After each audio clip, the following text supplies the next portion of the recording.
Welcome, everyone, to Constructed Chaos, where we run our D&D live streams every single Monday and Wednesday at 7 p.m. Central Time, and where tonight we are running the finale of our very first Chat Plays D&D campaign, Depths of Nerethys. As I mentioned at the end of the last episode, I don't know exactly how things are going to shake out here, but you can bet that no matter what happens, we are going to see it through to the end. You are either going to free Nerethys after ages of being imprisoned by this vile foe, or die trying. And regardless of what happens, we have our sponsors, Tabletop Beard, to thank. They have sent us the Game Master Beard Oil tonight, which is one of my favorites because it is unscented. So you can combine it with other scents that you might have, or if you'd rather go scentless and just run around naked, you can do that too. And you can use code CHAOS20 for 20% off of your order at checkout by following the link in the description below to Tabletop Beard's website. Now, if you're watching this a couple days from now, when you go to their website, you might see something a little extra special there. And I'll definitely be drawing some more attention to that on Wednesday. So make sure to tune in on that stream as well. It's going to be a big party. I can't wait. Speaking of big parties and you all tuning in, let's check out the comment from last week. This one comes from John Washburn, who is here alive in the flesh in the chat tonight. He said, I was kind of surprised you were throwing an aboleth at them way back in like the second episode when they saw the tiles on the floor of the 3 stacked eyes.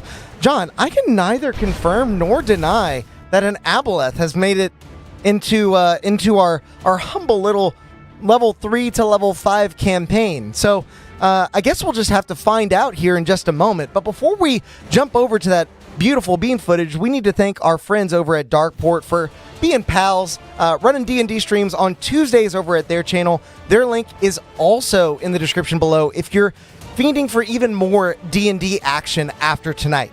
But with all that said, I think it's finally time to roll that beautiful bean footage.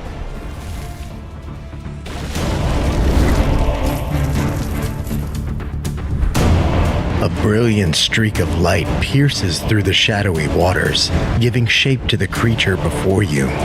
Its grip on you lessens in response, followed by a rush of water and wind, washing over you like a white-capped wave. Mynir's last breath envelops you as the vile creature recoils. Your wounds are healed, your mind is freed, your steel is tempered. As Zealous returns, writhing and vengeful, you have been blessed by the God of Storms one last time in preparation for your final battle.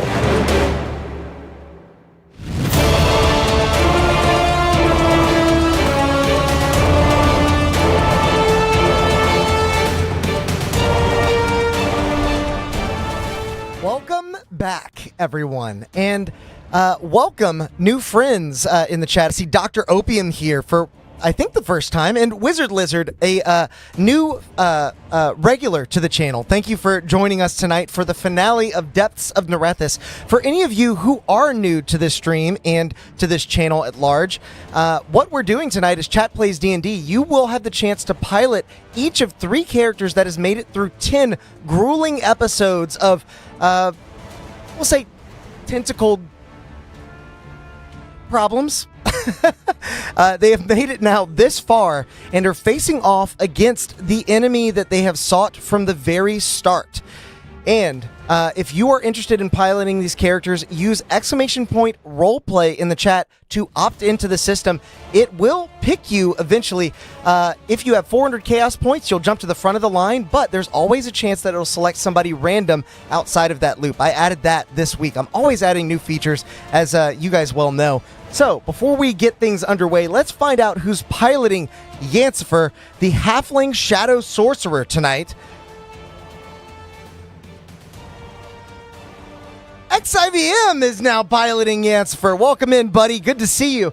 Now, let's move over to Valen, the Barbarian Muscle Mommy Dwarf, to see who's piloting them. They're a wild magic barbarian.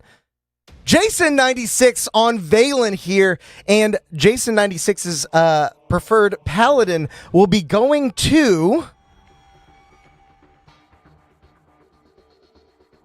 Russell Mooney piloting Nargith, the Goliath Paladin, to start. As we begin, before anything else, I'm going to have each of you roll for initiative. So, XIVM will start with you. That's going to be !R initiative. And we're going to see just how well you're able to roll. Well, hang on before you roll it, because I believe somebody has the alert feed. I always forget who has it. Somebody does. It's not you. It's not Yitzfer. It's the other two, I believe, that have the alert feed. The muscle mommy is here. She will finish this epic quest with love. Probably important to be wearing these. Muscle Mommy is here. Absolutely, Jason. You are in the pilot seat tonight, my friend. So XIVM, if you want to type !R initiative to find out how quickly Yansfer is moving after being flooded over by water. We will find out here shortly. And I believe you're in shark form.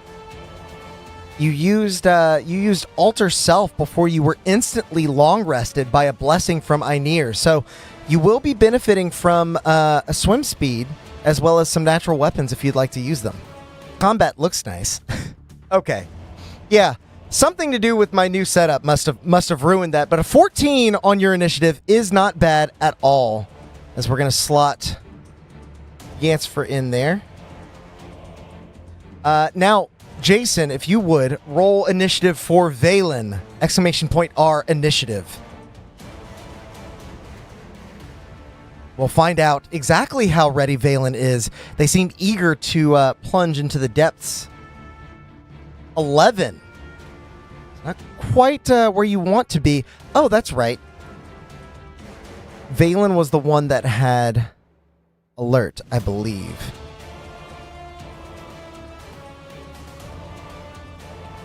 You do.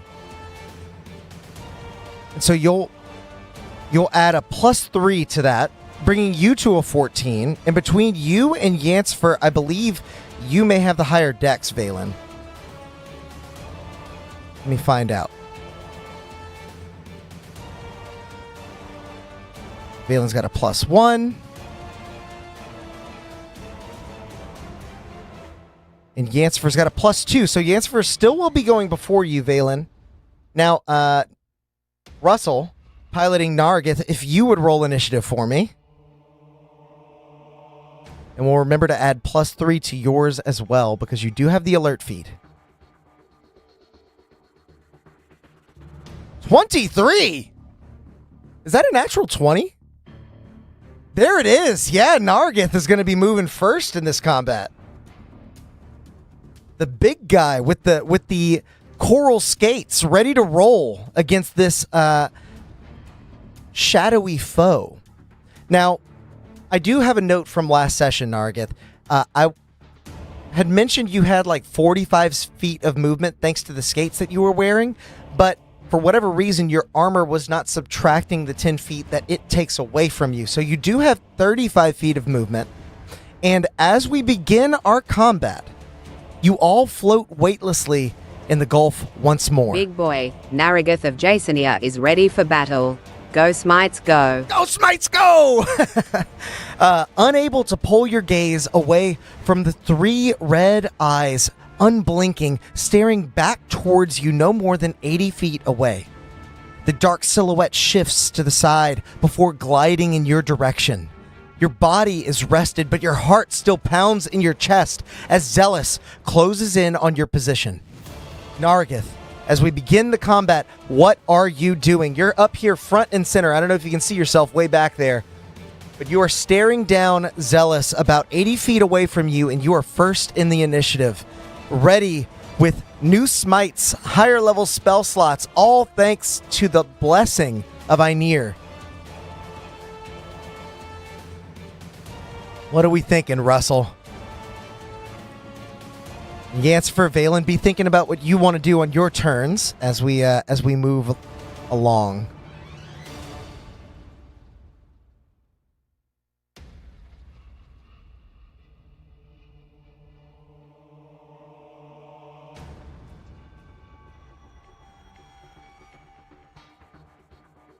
really excited to see what you guys do against this foe. We've had some guesses as to what this is. Like I said before, I can neither confirm nor deny the aboleth nature of this particular aberration. But there is a good chance. There is a good chance that it's that. Either way, you guys have felled some pretty powerful foes up to this point. So I do not underestimate this party. And like I've said the entire campaign, even Is there though anything we can potentially target later to create a damage hazard for Zetas? that Don't is hold back, my friends. If we die today, then we die with glory and honor. well said, Valen. And Russell, as Nargith begins to look around the area, I'm going to have you make a, we'll call it a perception check. So !R perception for me. And we're going to see if you're able to find some terrain that might be able to impede Zealous or cause harm a bit later. Okay, so with a 14, Nargith, as you look out across the way, you see that the city is in ruin, as much of Nerethys has been as you've traveled along the spiral path. But much of these structures are more sturdy, probably because they haven't been subjected to the storm force winds for ages like the other parts of the city has. However, with a 14, you're able to see two large pillars that look a bit shaky. At least the ground that they stand upon looks shaky. The pillars themselves look relatively structurally sound, but if you're able to dislodge some of the dirt on the mounds that they're sitting atop, you might be able to have one fall at an opportune moment. In addition to that, you do see some other terrain around you, but with a 14, you're not really sure what to do with the information you have. You at least know that although it looks like there's a straight path here, there is a direction off to your right and to your left where you can maneuver and potentially find some new terrain to work with. If for whatever reason you find your current position disadvantageous. There are stairs leading up to a sort of crumbling tower behind you if you want to go that way as well. Just keep in mind that those coral skates, while they do give you an extra 10 feet of movement, they do require 5 feet of movement for you to change direction. And do also keep in mind that you and Yancifer are the only two here that have a swim speed. You're not having trouble breathing, but you are underwater. So these are all factors that you may need to keep in mind.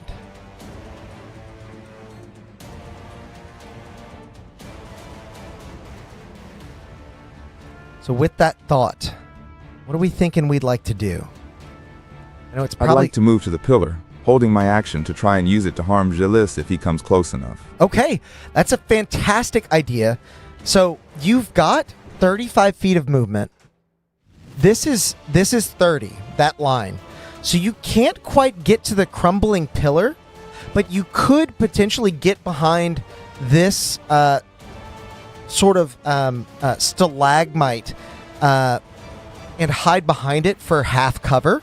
That might not be a bad place to hide while you wait for Zealous to approach. By your best estimation, based on how fast they're moving, you might be able to get a second turn before Zealous leaves the range of these pillars. Thank you, John. I love this set too. I even had a little extra fun putting some bubbles on the screen to make it really come to life, like a. I'll hide behind the stalagmite. That's a great idea. Okay, so you rush over using your coral skates to propel you, completely unhindered in this water, wearing your shell armor. You look like you might have even been a resident of Nerethys at one point in time. While you're behind that pillar, you do have half cover from Zealous. As we now move to Zealous's turn, they are next in initiative, and they are going to begin moving towards all of you with their 40 feet of movement, which puts them squarely here. Now, as they close on that position, they notice you, Nargith, before anyone else, hiding behind that pillar. And they say, "When all was nothing, it was mine, and it shall be again." as they now lash out with a tentacle that swirls around the pillar, aiming to strike you. Keep in mind that half cover could see you protected here. I believe that's an extra 2 to your AC. That is a 14 to hit, which wouldn't even hit you normally. As the tentacle slaps, you bash it away with your shield. Another reaches out from the opposite side. Clearly, the first was a distraction as it goes for you with a 25 to hit, which I believe, even with your half cover, is going to strike you. As the tentacle collides against your shell armor, you are going to take 12 points of bludgeoning damage, and you are now grappled.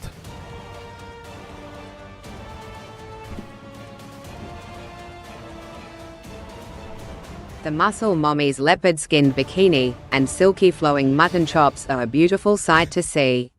Her wild, love-struck look only adds to her natural feminine beauty. Beautifully described as the water sort of lifts your mutton chops and they flow gently in the water. Very alluring. You might find love yet down here in the depths of Nerethys, as you see Nargith now tangled with another tentacle, this one attached to quite the vile foe. They take 12 points of bludgeoning damage, and now that same foe seeks to do a bit more.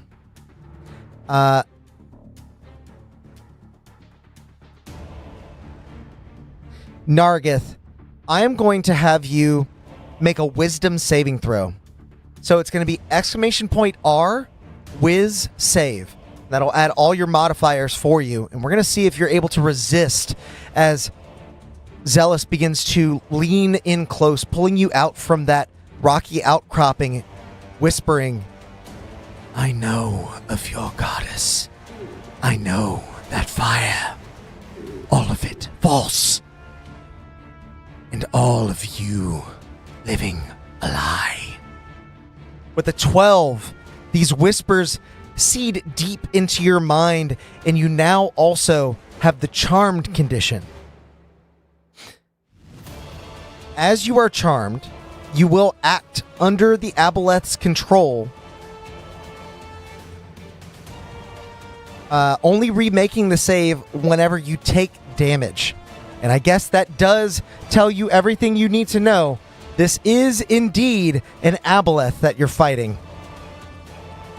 Feeling that danger, that all-knowing presence leach into your mind, Nargith, you begin to wonder why you've been fighting for the wrong side all this time.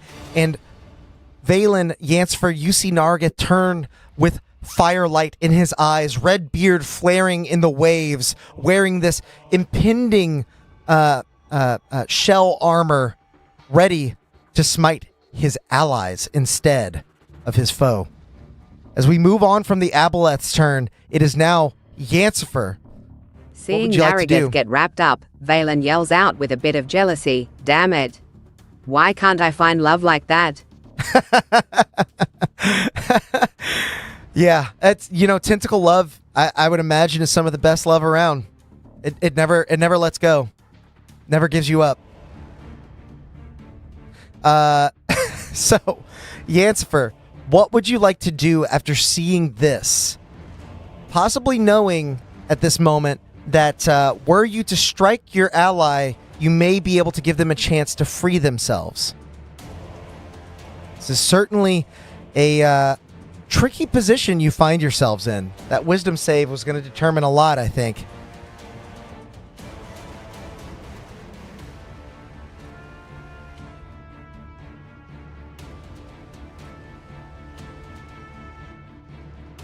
What do we think, XIVM?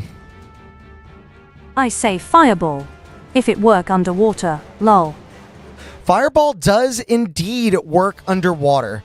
However, I would say, given Yancfer's innate knowledge of underwater creatures, their ability to transform into a shadow sharkling, they would know that everything underwater has resistance to fire damage. Now, that might actually be a good thing. If you're aiming to damage both Nargith and the Aboleth, you'd be dealing minimal damage to your ally here, while giving them a chance to save again.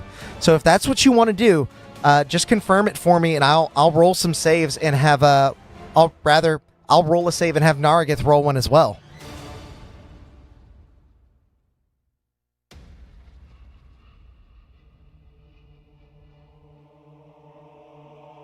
What do we think? As you begin to mold this over, you conjure a bit of fire in your palm. Nice. With your shark expression, your teeth jagged and sharp, you see smoke beginning to pour out and instantly vaporize the water that is gathered around you. You cast out this orb of fire that begins to diminish, but then erupts in shadow flame as it connects at a point between Nargith and the aboleth. So, Nargith, I'm going to have you roll a dex save now, and I am going to roll one for Zealous.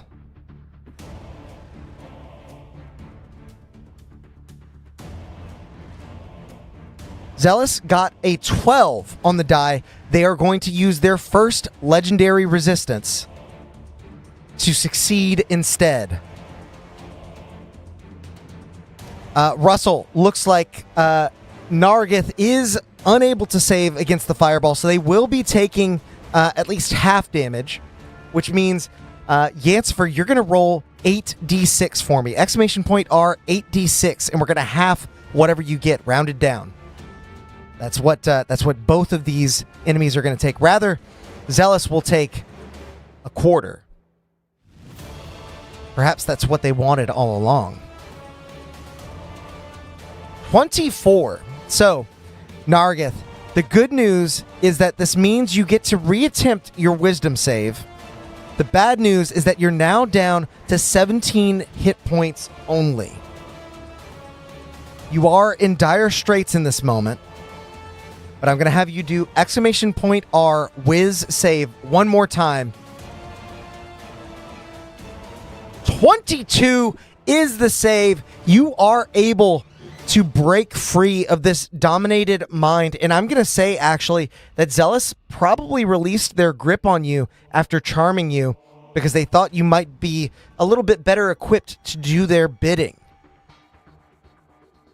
So with that, Zealous is going to take some damage as well.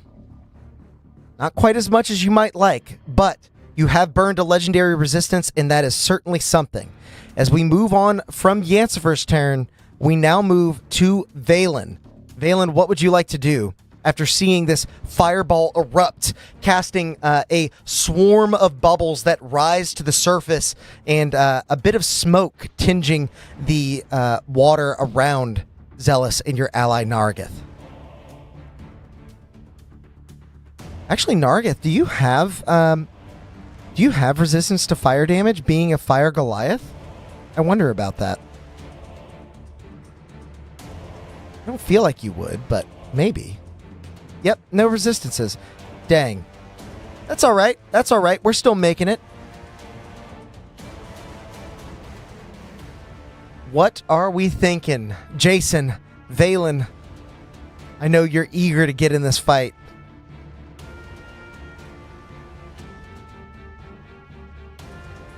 And I assume this is about to happen. I assume I need to place that raging ring on you.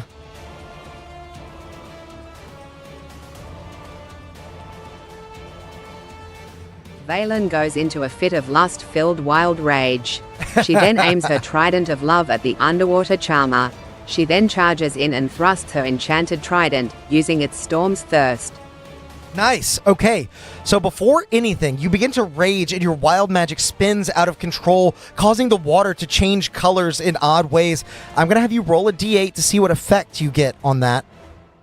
It only took me 11 sessions to remember to do this.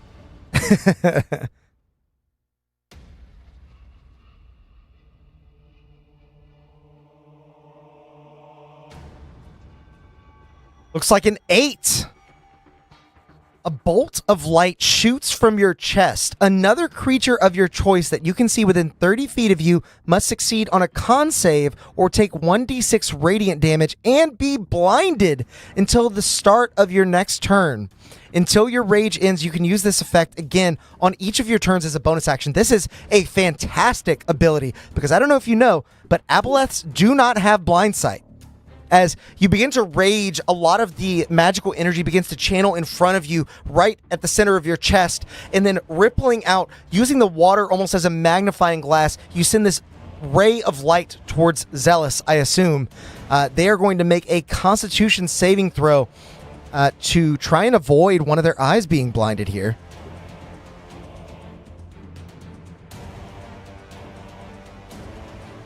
That is a 19, which I believe is going to save. I'm not sure exactly what the save DC is, but as the beam connects with the creature, their eyes close just in time as the light glances off, firing into the dark, shadowy water beyond and vanishing into the distance. You do still have the rest of your turn, and more specifically, Valen, you have 30 feet of movement. Sorry, 40 feet of movement. What is that from? Why does Valen have 40 feet? Oh, that's right. You just get that at level 5. That's new. Okay. Valen, you can absolutely close on this aboleth. This is 30 feet, so you get right in there with your trident and attempt to drive that into this creature, stealing whatever moisture you can, hoping that you can reverse some of the undamage that's been done. I'm going to have you make a attack roll. It's going to be exclamation point R, STR. Valen uses her blinding love to blind the charming aboleth. See my blinding love and beauty, you charming ball of tentacles. Ooh, so beautiful. As you charge the aboleth, there is a split second of hesitance, getting just within range and trying to drive that trident up underneath. Because you caused them to blink, you are going to make your attack roll here. It's going to be exclamation point R, STR, attack. You can add advantage if you wish to reckless attack, but that is totally up to you. If you want to add that advantage, it'll just be ADV at the end of the equation. Sorry, we don't get to play with the new features I made today. But a 19 is going to hit as you drive the trident in deep. You use the ability of this trident, Storm's Thirst, which means they need to make another con save. That is a 12. So they do fail. They're going to use another legendary resistance to resist having the moisture pulled from their body. As the trident sinks in deep, you feel that moisture being drained out. You actually feel this sort of water-like vibration from within the trident's haft. And as you pull it back out, you fully expect the area to be dried to a husk. But Zealous just casts their gaze down instead and says, "Flesh fails, but I am eternal." You will still deal damage here. And thankfully, because the weapon is piercing, you don't have a disadvantage, even though you don't have a swim speed. I guess technically, you would have been moving at half speed, but I like what happened. We'll say the trident maybe carried you forward a little. As it's going to be how much damage? Let's see. 1d10 plus 6, I believe. If you would like to roll that damage for me and see how much Zealous is taking from you this turn.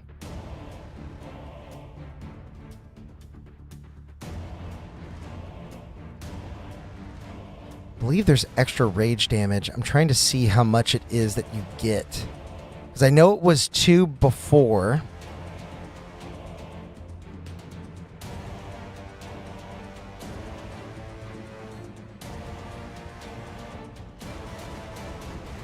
I think it's still 2.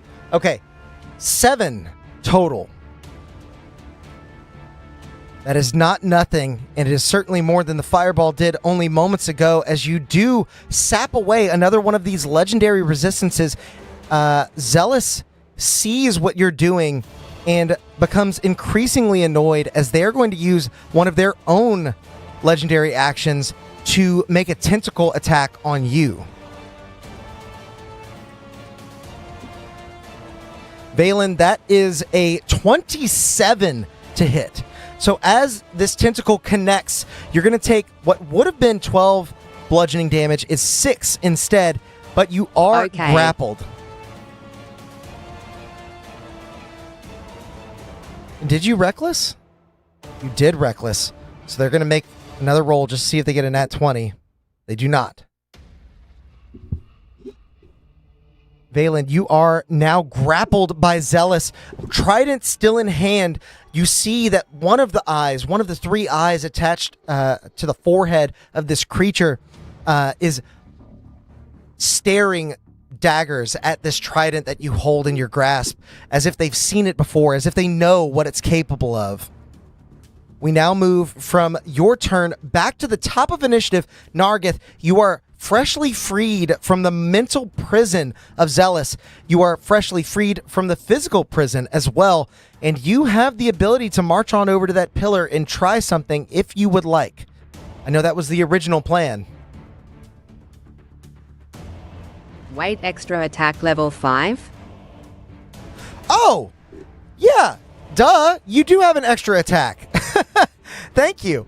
We've been playing at levels 3 and 4. This is our first level 5 session in a while. So, yeah. Saft, go ahead and roll another attack for me. And if you'd like, you can expend another charge on the trident. This will still be at advantage. So, exclamation point R, STR, ADV.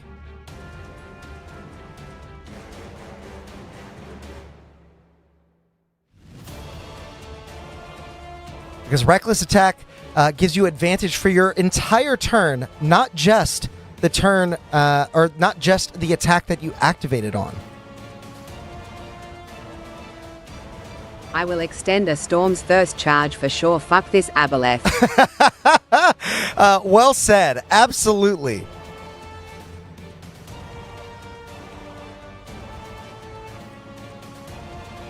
So the Storm's Thirst, once again, that charge is expended, but you have to land the attack first. That'll be the important bit. A 17 exactly hits the aboleth as you once again, we'll flavor it as after you've been grappled, you drive the trident into one of their tendrils, expending the charge. They'll need to make another con save. That's not great.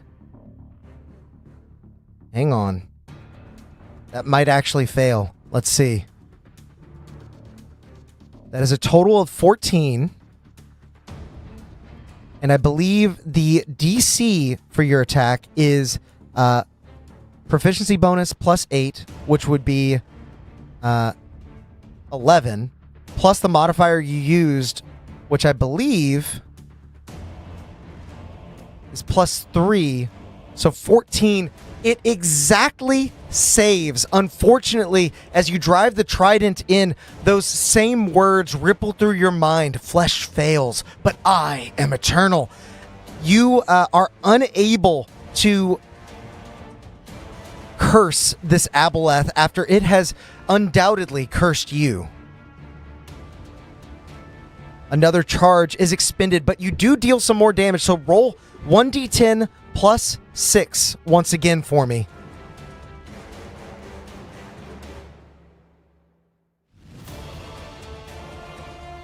Another 7. That is double what you did before. Thank you again for reminding me of 2 attacks in a turn. That could be what turns the tides here. As we now move to the top of initiative, Nargith, what would you like to do? Seeing your ally wrestling with this aboleth, grappled, hoping to sap some of the moisture that it stole. I use my bonus action to lay on hands myself for 10 HP. Nice. Then move up to the pillar and drop it on Zealous, hoping to pin him to the ground with it, or at least deal some good damage. Okay. Can I smite W it? You certainly can smite it. Pumping 10 lay on hands into yourself, bringing you to 27 HP as you, in one smooth motion, move to the pillar. Oh, gosh. knock over the rock you were hiding behind. You move over to the pillar, and once again, as you're close, you can undoubtedly see that it is quite sturdy, but the ground underneath has crumbled away somewhat, and you may be able to dislodge it. If you would like, make an attack roll on the ground beneath, attempting to remove some of that debris and have the pillar fall. It's going to be exclamation point R, STR, attack. Because you do have a swim speed, so no disadvantage for you, sir. Crazily enough, just about everyone gets their normal attack rolls, even though you're underwater, because Valen is wielding a weapon that does piercing damage. I think we trying to turn the pillar into a gaint smite. Oh, a giant smite. Okay. I like this idea. Make a... we'll call it a religion check. So, exclamation point R, religion. I want to see how well you're able to move your blessing from your blade to this pillar. This is going to take a little bit of mastery here, but I believe you may be up to the challenge.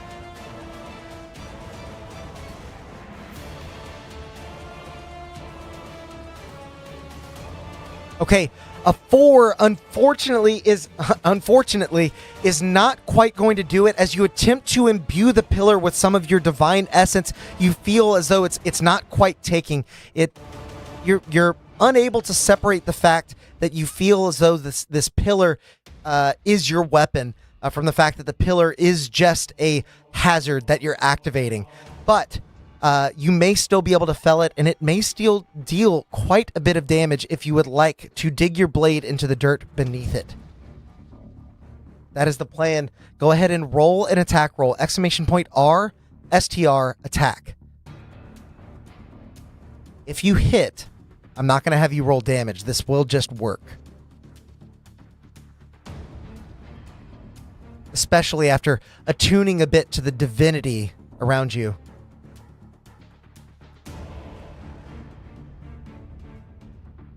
So technically that should have even been lower. As your first attack, swing in with the blade, you connect with the dirt, removing some of it, but not quite all of it. You see the pillar beginning to shake, but the water itself, that little bit of inertia that it has, is holding the pillar aloft. You're gonna need to remove a bit more. You do have a second attack. I will allow you to make it. And again, based on your investigation of this pillar, you feel as though it's going to deal more damage than your normal attack. So if you'd like, roll one more time for me, Andres. Just make sure it's exclamation point R, STR, attack. Because your paladin does not use their charisma to attack. The regular attack roll does just add that. That makes sense.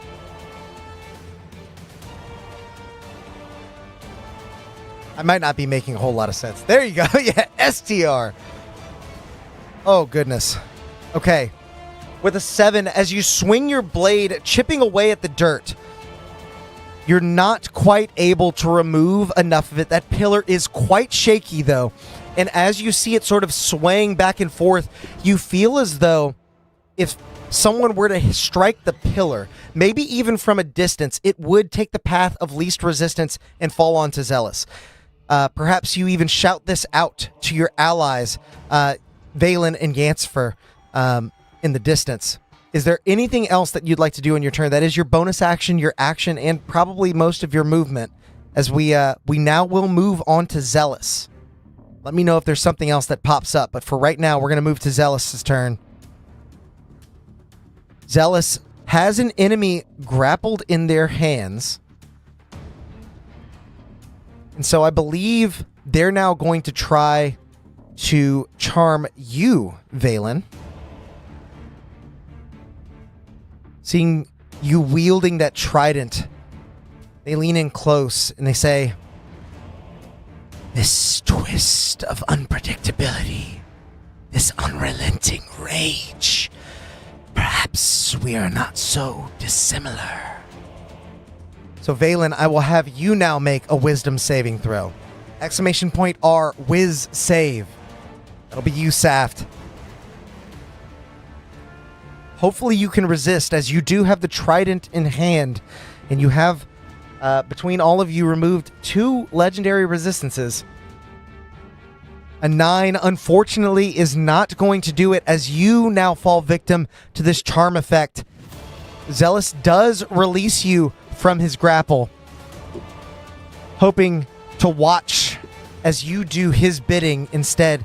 You turn on your allies, realizing now that this being is chaos incarnate.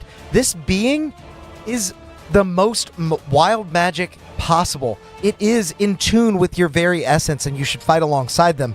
As we now move from Zealous's... Oh, sorry. Zealous has some more stuff they can do. Seeing you, Nargith, they are now going to make a tentacle attack in your direction. You no longer have half cover. You are no longer behind that pillar. It does have 15 feet of reach, so it can get you there as well. That is a 16, which does not hit. Once again, that tentacle slaps against your shell armor, causing you to collide into the pillar. You see it start to wobble and sway. And that is a natural 1 on the die, as Zealous swings the second tendril, hoping to knock you into this pillar, not realizing that you've dug out the ground beneath. As you collide with it, causing it to begin to tumble, Zealous is not quick enough to get out of the way. All 3 eyes are fixed on you, and this pillar falls onto Zealous, slamming them into the silt below, their squishy body bent in horrible ways. They have no bones, but you can see them writhing and wriggling. If they did have bones, you'd hear them crack under the pressure of the water. I am going to have you roll 5d10. 5d10 bludgeoning damage, Nargith. So, exclamation point R, 5d10. Yancifer, a little help here. Nerethys yells out as divine heat radiates throughout the chamber, and flames continuously try to burst from beneath the pillar, and even roasting the aberration. Yeah, as the fire begins to move out from you, conjured up into this silt fire water combo, it clouds the area, makes it a bit hard to see, but Valen has tremor sense, and you feel their presence moving towards you. As they have been charmed by this aboleth, you hope only that you can free them before it's too late. So Andres, if you would, exclamation point R, 5d10. That's how much damage this pillar's going to do. It's quite the attack you've landed. I love that you guys are interacting with the environment. I always like to reward that. 26 points of damage, the biggest heaping helping of damage that we've seen thus far. As that pillar squelches the body, you see some of their mucus and moisture actually eke out from a large gash that is now formed in their side, clouding into the water that is full of silt and fire and smoke and mist. We now move from the aboleth's turn to Yancifer. So, Yancifer, you see Nargith has knocked over this pillar on Zealous. You see your ally just in front of them has now fallen victim to their charm effect. You were able to break them out of it last time, but you're not sure if you'll be successful this time. What do you have in mind, XIVM? You will not interfere with my quest for love. Perhaps you found love. Perhaps Zealous is your love. It was a godly love all along that you were seeking. That's why the mind control has worked so well. Welcome in, Renarius. Good to see you, man. I would like to cast Magic Missile. I would like to try and topple the other pillar with 2, one at Valen and 1 at Zelas. Top of the other pillar with 2, 1 at Valen and 1 at Zealous. Got it. Okay, so these all hit automatically. Go ahead and level 2. Level 2. Got it. So it will be 4 beams, and each one will get a +1 on the damage, I believe. Let me double check that. Magic Missile is a bit of an oddball there. Yes. So if you are sending 2 at the base of this pillar, and luckily you are doing that, I don't know if you can tell, the other pillar here, there is like sort of a wall up around it. So because of that, it's hard to strike at the ground, but you fire your magic missiles up into the sky so they fly down towards the dirt, connecting from above. They will both hit. I'm going to have you roll 2d4 plus 2 to see how much damage you do to that area. There is a number I have in mind that will cause that one to fall as well. It is close to max, if not maximum itself. It may take quite a bit. Well. Close to maximum, you say. As you connect with the dirt, this pillar now falls. Would you like to borrow some of the ancient flame Yancifer? Nargith offers, as the area is being turned into a calamitous boil. We are roasting this aboleth alive. You have them trapped under both of these pillars.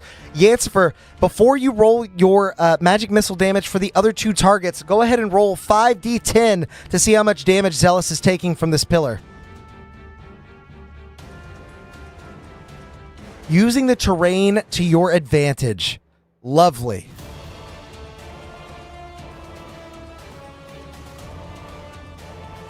$22 more points of damage as this pillar collides with Zealous, pinning them further onto the ground. They almost had wriggled out from underneath the first. As you supply the second, 2 more darts fly in the direction of your friend Valen and this aboleth Zealous. Go ahead and roll your damage for Valen first. It's gonna be 1d4 plus 1. We're gonna see how much damage they take, and then we'll resolve their saving throw. Very smart to use Magic Missile for this, since it doesn't do a whole lot just with 1 dart. It's kind of the perfect spell break here. How? Right in the kisser. As you say, Renarius. Oh, Russell, you're now in the pilot seat for Yancifer. You will roll 1d4 plus 1 for me to see how much damage Valen is taking from this Magic Missile before they get to re-roll their saving throw.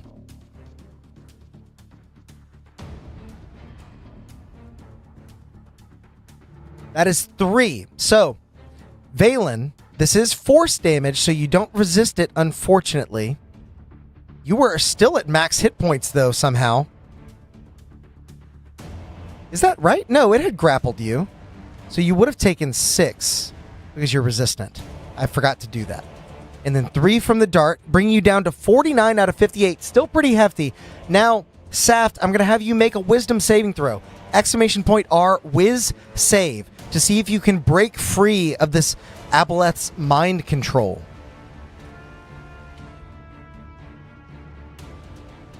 Hopefully you can make it out.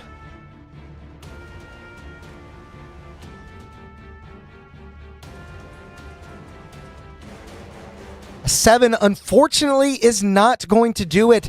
As the second dart whizzes by your head, you now identify Yancifer as an enemy. If you didn't already, the second dart will connect with Zealous. Go ahead and make another 1d4 plus 1 damage roll. That'll be you, Russell. As the second dart does surely connect. You've done quite a bit to this aboleth already. But you are running out of pillars. As 2 force damage, the shadowy dart sinks into the fresh wounds that Zealous now sports. You see a little bit more of that mucus and moisture eke out in a cloud around them. We move on from, assuming you're done, Yancifer, from Yancifer's turn to Valen. But while we're figuring out if Yancifer has anything left or what Valen wants to do, this aboleth is going to take another legendary action. They forgot to take their other 2 last time. They were perhaps a bit distracted.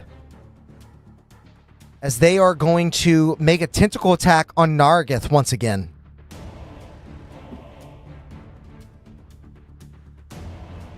That is going to be a 13, which misses. So once again, as that tentacle lashes out just in a blind rage, it almost connects with you, Nargith, but is stopped just short due to the pillar that's pinning it to the ground. Zealous sort of groans in defiance. You flee, you strike, you struggle, and still you will all sink. As we now move from Zealous's turn to Valen's turn. Unfortunately, Valen is not under Chat's control for right now. Valen is still following orders. You must have better tastes. I have seen it. Nerethys yells as a volcanic plume puffs behind them. Meanwhile, the two pillars seem to be starting to steam, blocking another tentacle. Yancifer, as a bonus action on your turn, you are going to target Nargith with the con save beam of light. So Nargith, I'm going to have you make a con save as you draw Valen's attention and a beam of light shoots out from her chest towards your eyes. So exclamation point R, con save. I need to look up what the saving throw for this is. Or rather, what the DC is.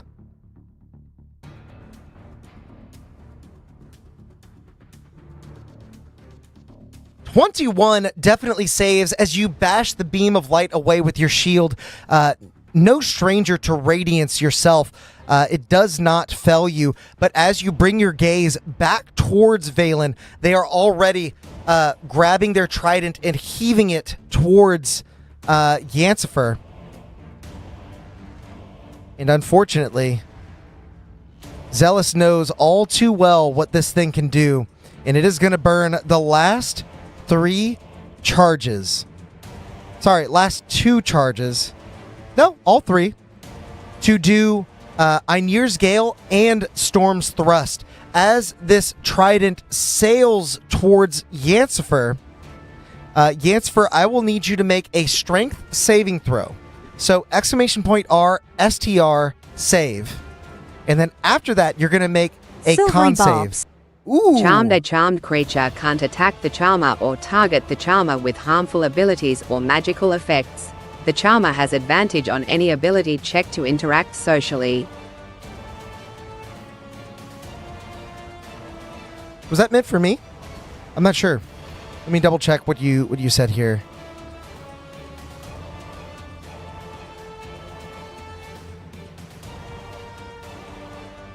Yeah, the extent of this charm is a little bit deeper due to the aboleth itself.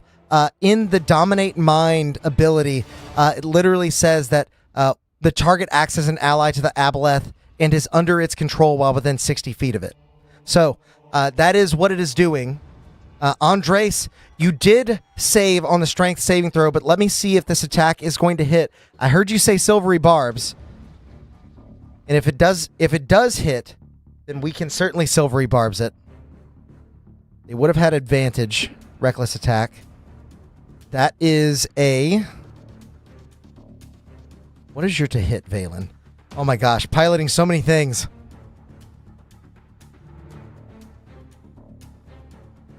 That is a +7 to hit. It is an 18, so the silvery barbs will trigger as she now re-rolls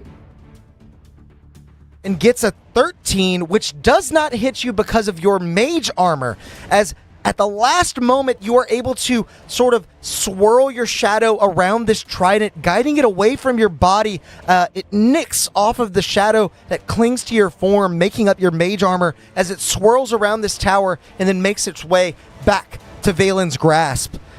You did make the save on the strength saving throw. You were not hit by the throw itself. And because you weren't hit, they didn't expend the last charge, but Valen has 2 attacks per turn. They are now going to use the second attack. Even at advantage, that is a 15, which I believe is barely going to hit you. Let me double check.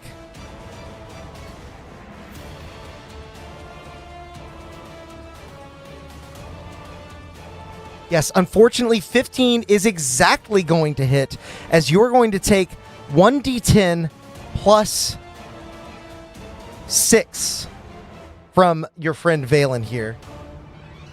I will roll for it in the spirit of controlling a player. That is going to be 9 points of damage that you take total. Nerethys' beard ignites and absorbs the incoming beam of light and turning it into a bloom of ash crackling with lightning and glowing heat. Nerethys looms his gaze to the aboleth, desiring to bane. I am here to kick ass and knock over pillars, and I am all out of pillars. Well said. Now, Yancifer, as this trident connects with you on the second throw, that does mean that Valen had to move a little bit. But as it connects with you with that second throw, you take that 9 points of damage, bringing you down to just 14, I believe? 14 points remaining, and I will have you make a con save as they expend the last charge of the trident. This will be to see if it's able to sap moisture away from your body. So, Russell, you're going to roll !R con save.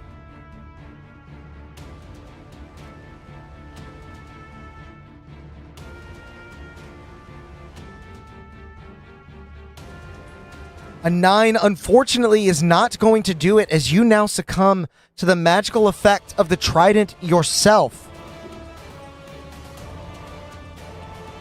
You feel the moisture being drained away from your body. Even though you are surrounded by seawater, you have never been more aware of the salt content of this ocean as you are right now. And so at the start of each of your turns, you're going to take 1d6 cold damage. You can repeat the save at the end of each of your turns. So we won't forget that as we now move from Valen's turn to Nerethys. However, Valen, while controlled by Zealous, is still a player character. So Zealous is going to use another tentacle attack on you, Nerethys. That is a 24 to hit, as the tendril slaps Wait a second, you guys are trying to hurt my tentacle boyfriend? Leave him alone. Leave Brittany alone. As the aboleth swings its tendril out from around the pillar, catching you on a blind side, Nerethys, connecting and dealing 12 more points of damage to you, bringing you down to just 15 points, as you are now grappled once again by Zealous.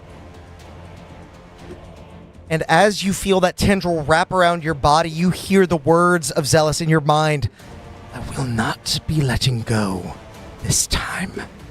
As we move on to your turn, Nerethys, what would you like to do? You are currently grappled. You do have quite a bit of damage on you. But you are still up, and you still have plenty o' smites. If that is indeed what you choose to do.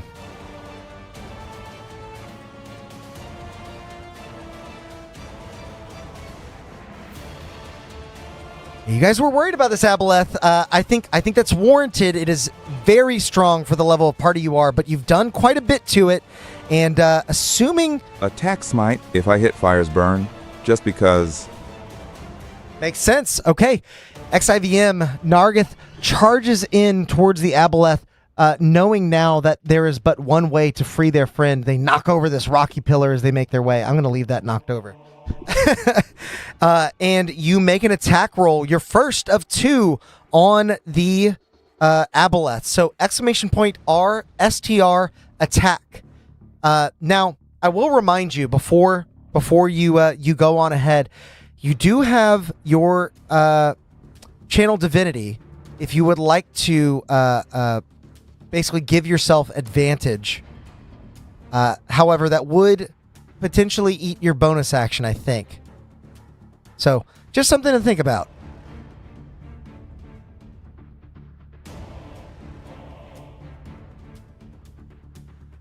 Yeah, your oath, your vow of enmity. Oh no, that doesn't use your bonus action. So if you let's do it. Okay, so instead of eating your bonus action, I was wrong. That's the old rules. As you charge in, you curse the aboleth with your words. Curse them for sullying the name of your goddess, for claiming to know their fire. You will show them. You will bring it to them as they now fall under your vow of enmity. You have advantage. It's going to be !R STR attack ADV. This will be on both of your attacks. Curse him for touching your pillars. Get him, Nerethys. Get him.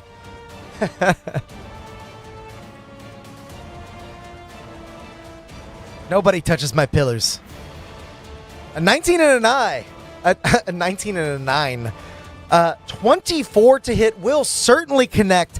Sounds like you're going to smite. Sounds like you're going to Giant's Burn. I'm going to mark those resources off. But your damage will be... Let me double check here. I know things might have changed after you grew a level. It's going to be 1d8. Sorry, 3d8. 4d8 because you're smiting. Probably at second level if I had to guess. Yeah. So it's going to be 4d8 plus 1d10 plus 5. So 4d8 plus 1d10 plus 5. That's quite a lot of damage.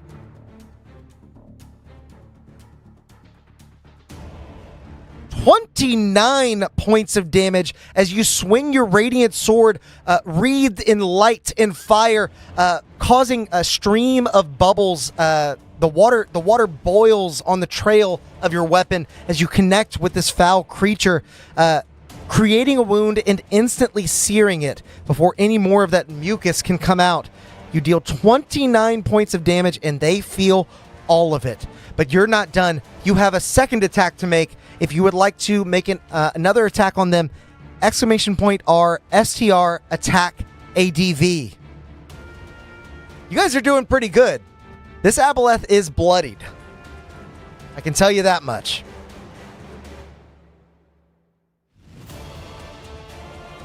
A 16 just barely misses. Feeling the pain pouring in from their side, the aboleth scoots around your weapon, retracting their body in a way that is just disgusting, decrepit. You hear a squelching sound rippling through the water as it begins to maneuver its way around these pillars, now freeing itself as it pushes them off in the other direction, exposing my sticky tack.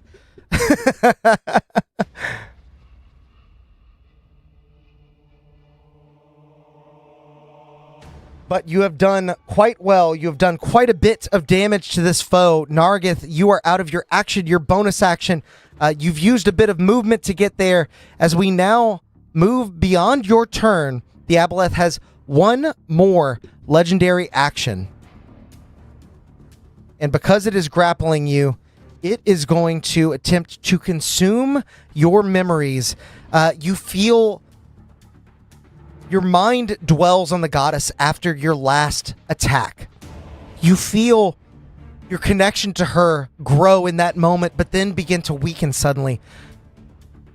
Before long, you can hardly remember the oath that you'd taken. I need you to make a intelligence saving throw. So !R INT save.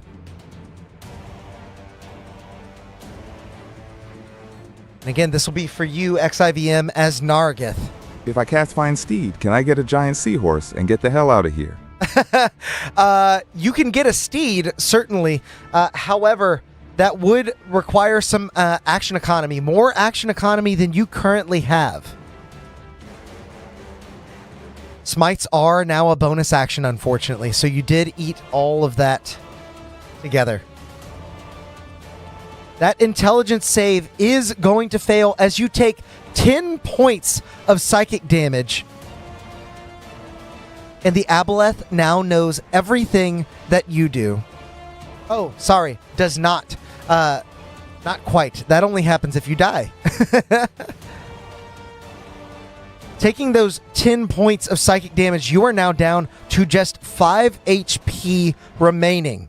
As Zealous lives rent-free within your mind, still grappling you with its tentacle, we move on from your turn, from this legendary action, to its turn in earnest. As it peers into your soul, trusting its mind slave Valen to move on and attack Yancifer, it calls to you and says, "Your mind is like soft clay. I will come and carve my name across them. You will forget your goddess and remember me." As it is going to do the same thing. It's going to try and consume your memories even Jokes further. on the Abeloth. I don't know that much. Yeah, you as XIVM perhaps doesn't. Or Valen, I suppose. Nargith, I'm going to have you make another int save. You know how much damage this does. You know what this can do to you. This is going to determine if you fall here. Exclamation point R, int save.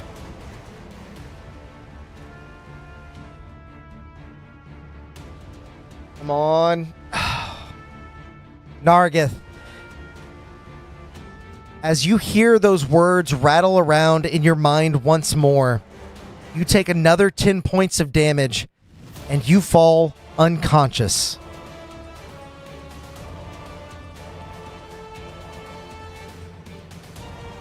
Ugh. I have fallen. Indeed. Indeed you have. As your vow of enmity is going to dissipate in this moment, Zealous feeling freed from your... Valen yells silvery barbs. Silvery barbs! You know what? You didn't give your advantage on the last one. So, even though you would have been able to use it previous, Nargith, I will allow you to re-roll that. We did miss that. We did miss that earlier. So, Nargith, re-roll that int save one more time for me. We're going to see if you can make it. Perhaps all is not lost quite yet. The bad rolls continue to curse you as you do indeed fall here. Crumbling to the ground, feeling your memories slip away, your memories of the goddess vanish in an instant, that divinity, that oath you took, that pact of vengeance, falling into the cold depths of Nerethys. Oh, great, I am playing the dead one. Yeah, Dark Knight Yen. Hey, you will still get to make some death saves, and who knows, you might be able to pop up here if your allies can somehow manage something. We now move from Nargith's turn. Or sorry, this is Zealous's turn still. Clutching you, Nargith. It is going to move forward. It's 40 feet of swim speed. That's all right. I am dominated. I'll be honest. My death save history is very bleak. There's always time to turn it around. There's always a chance. As we connect now with Yancifer. Yancifer, you're used to being in the back. You're used to being far away from these kinds of threats. And yet, there is an aboleth gripping your unconscious friend in one tentacle while wielding another to try and attack you. That is a 2 on the die for a total of 11, which is going to miss as it peels away some of the shadow of your mage armor. The aboleth leans into you and says, If darkness is what you desire, we can create more together. As it attempts to swing with its second tentacle attack. That is a 17 to hit, which will connect with you, dealing 12 points of bludgeoning damage and grappling you, all in one fell swoop. Shield is going to save you here, keeping you from being grappled and keeping you from taking 12 points of damage. I will remind you, you are one of the only characters that does still have heroic inspiration, by the way, so keep that in mind as well. As you bring that shield up, bashing away the tendril, resisting the mind games of this Aboleth, Zealous, who has seen fit to both incapacitate and control your other two allies. You will not fall here. You are Yancifer, the Shadow Sharkling, and you will see this through to the end. As we move beyond Zealous's turn, it is now your turn, Yancifer. What would you like to do? This is intense. Now, I will say,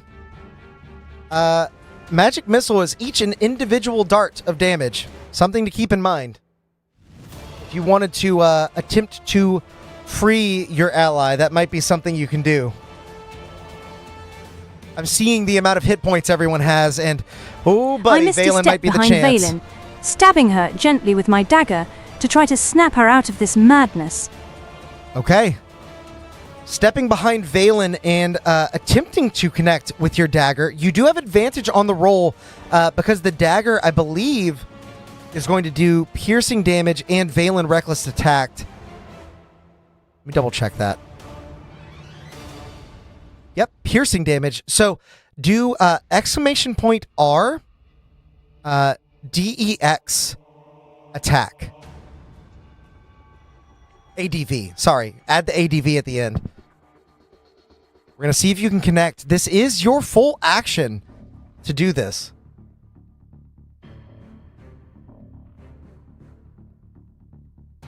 A 17 will connect with Valen. Go ahead and roll 1d4 plus 2 as you sink the dagger in deep, begging them to wake up after Misty stepping behind them.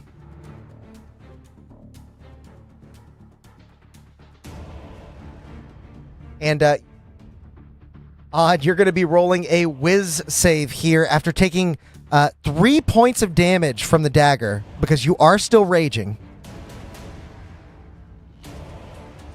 So mark off the Misty Step here.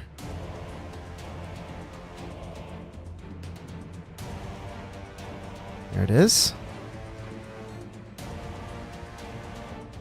So Odd as Valen, if you would roll a wisdom save, it's going to be exclamation point R whiz save.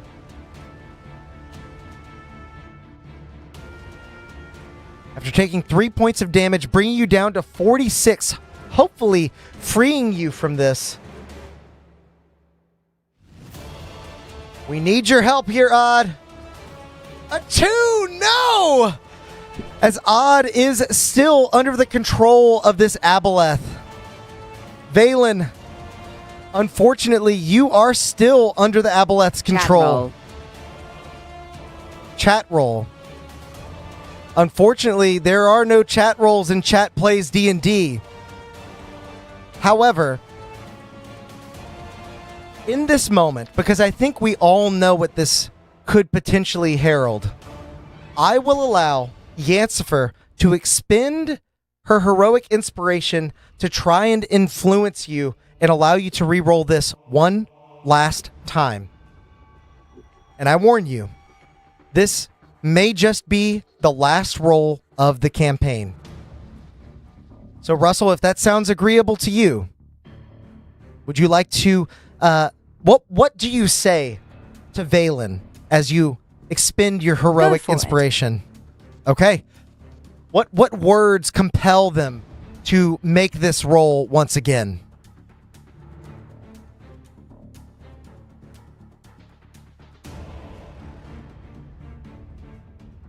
This is a last-ditch effort.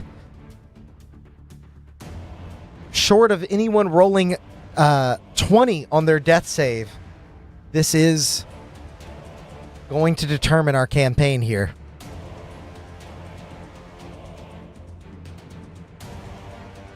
For the love of that sharkman we met at the tavern, snap out of it. Veylin. Spelling it out for Valen.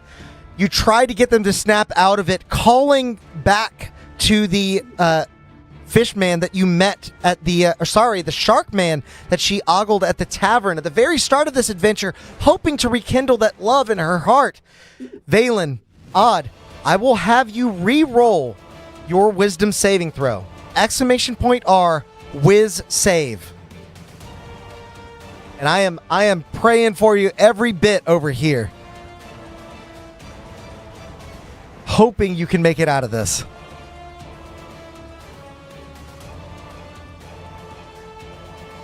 A 9, unfortunately, is just not enough. As we move on from Yancifer's turn, after her bonus action Misty Step and Dagger Strike, we move to Valen's turn. Valen, who is under the control of Zealous. Zealous, who turns cackling in your minds, watching as you are your own party's undoing. You make an advantaged attack against Yancifer. That is a 18 plus 7 for a 25 to hit. I don't believe shield can even get you away from that. Oh yeah, what happened to that eel? The eel is still there, but not really doing much. That is a good point. You know what? Who reminded me of that? Who was that? That was Dark Knight Yin. That is a beautiful observation because that eel was Valen's to control. Valen, before we move on in this, I'll keep that 25 I rolled off to the side. I'm going to have you make an animal handling check to see how well you trained this eel, to see how well it knows that it may be able to get you to snap out of it. So exclamation point R, animal handling. We're pulling out all the stops here, and I'm not pulling any punches, but I do want to give you guys every potential chance, because you're right, you did befriend that eel. That was something you focused very heavily on doing, and I want to reward you for that. Okay, I'm going to say that with a 14, the eel knows that doing harm to your allies is not what you're meant to be doing. They can detect this terrible presence in your heart. And so this eel is going to bite you. Try and get you to snap out of it. I want to see, first, if it can hit, and two, how much damage it's doing. Lover, I will do you bidding and rid Nerethys of these vermin so we can rule the depths together. That is a 17 to hit, dealing 5 piercing damage, which is half to 2, and 2 lightning damage. So a total of 4 done to you, Valen, from this eel. As you get to make this saving throw once again. If you roll low for this, I don't know how much help I can offer you. So Jason, you are now in the pilot seat for Valen. Hopefully you have better luck than Odd. I'm going to have you roll a wisdom saving throw. A 12 does not make it. Pulling out all the stops still, you cannot free yourself from this control. You are infatuated with Zealous, perhaps after collecting so many tentacles and keeping them so close to your person. You have become enamored with his touch as you swing with a 25 to hit on Yancifer. Now, Yancifer, you do have some spell slots left if you would like to Silvery Barbs. I'll leave space for that if you would like to. I'm hoping that you guys can get out of this somehow.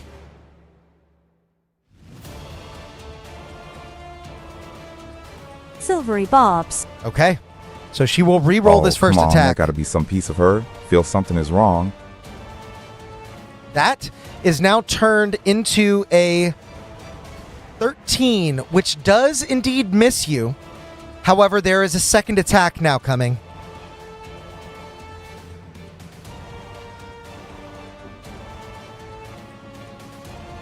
With the advantage My they love get for from tentacles only guides my strikes. We can rule the depths with love. with the advantage from their reckless attack, a 24 is now swinging your way. A 17 on the die with 7 to hit. This is going to be 1d10 plus 6. Last time you got out pretty cleanly with a low roll.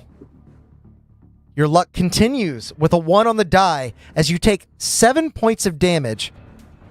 However, as this trident connects, the DM is reminded that you were supposed to take 1d6 cold damage at the start of your turn from the trident's effects. So I will roll that here. That is another 3 points, bringing you down to just 4, Yancifer. With those 3 hit points remaining, just barely hanging on, go ahead and make a con save to see if you can get rid of the trident's ill effects. Otherwise, you may just die to residual damage on your next turn. Shark boy. You will not come between me and my lover. Truly.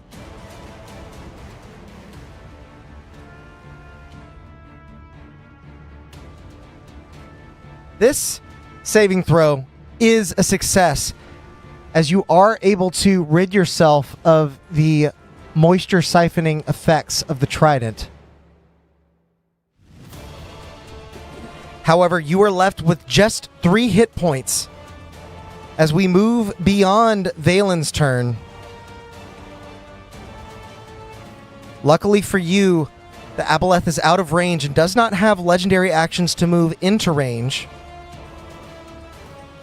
It is Nargith's turn. Nargith, you're going to make a death saving throw. This is going to be just a straight D20 roll. So exclamation point R, D20.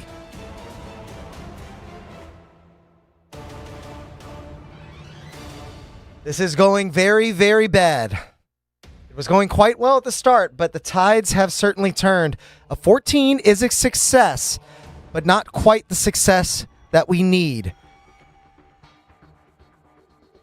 Nargith clings to life, if only for a moment longer, as we now move beyond Nargith's turn, back to Zealous.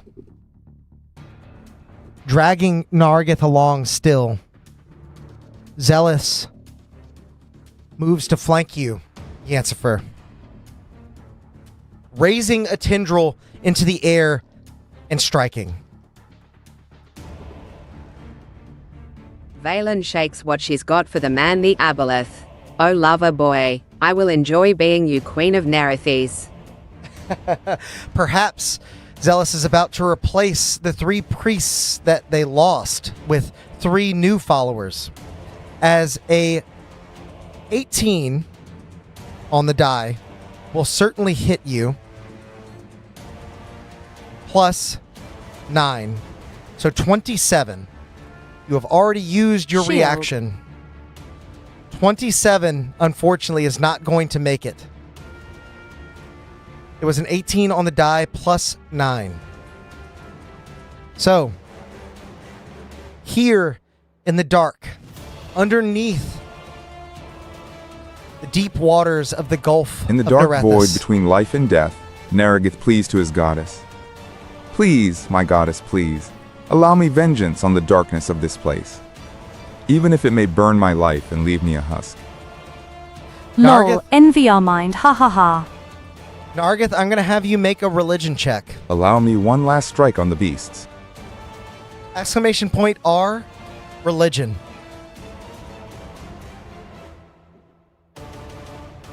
Dark Knight Yin, let's see if you can make this connection with the goddess. In exchange for your life, pour out what little divinity you have left.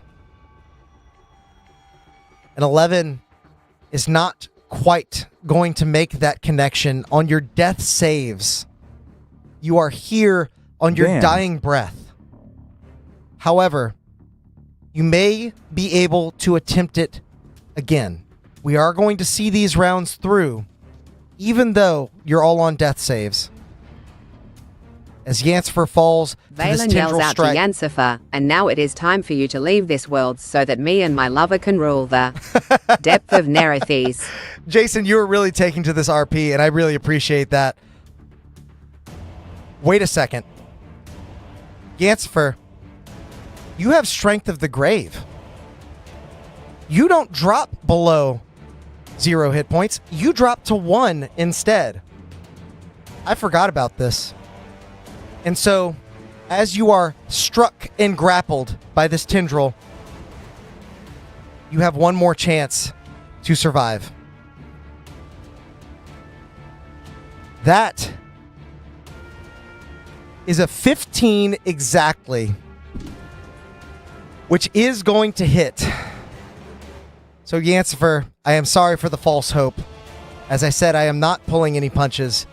You too fall unconscious beneath the waves of the Gulf of Nerethys.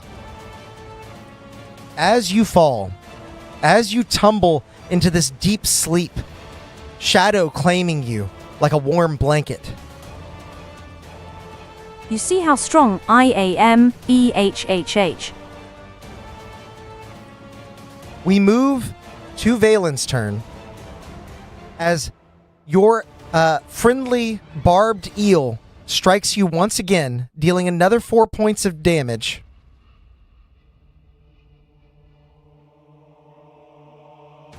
Bringing you down to 38. Jason, roll a wisdom saving throw to see if you can break free of this charm effect. Without love so strong, I give myself to my lover, Zealous. Take me as yours. There is still one fighter left in this. You will have to bring down the barbed eel if you wish to truly serve your master, but there is no need! You break free with this strike from the barbed eel. You are no longer charmed. You turn, finally disillusioned with your master, to see your allies scattered across the ground, unconscious. You alone are left to face this monstrosity. You alone must bring it down, as it is your turn. Valen, what would you like to do?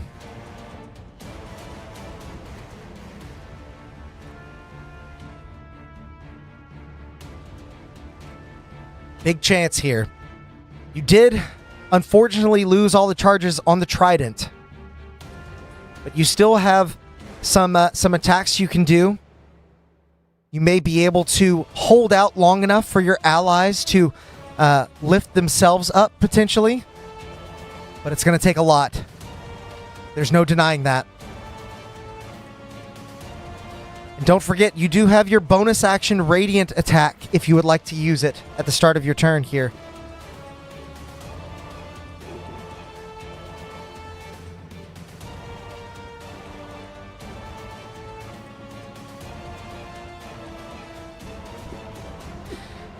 Whew, this is about as close as it gets. And I want you all to know that whether or not you survive this... Valen breaks free of the powerful charm. Now both happy and sad, she turned her aim towards her lover. Valen attacks the Zealous with everything she's got. _hype. Oh, it is certainly hype. As you swing your trident recklessly, make an attack roll, !R, STR, attack, ADV. Let's hope for some good damage here. That's what it's going to take. And assuming you're using your beam of light as a bonus action, I will roll a con save for Zealous here. That is a natural 20, so they do save.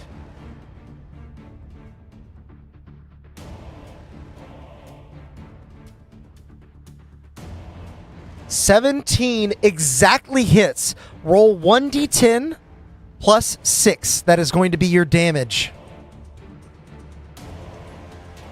As you wield the trident, sapped of all its magical energy, but still potent nonetheless, driving it into the beast, compelling it to release your allies.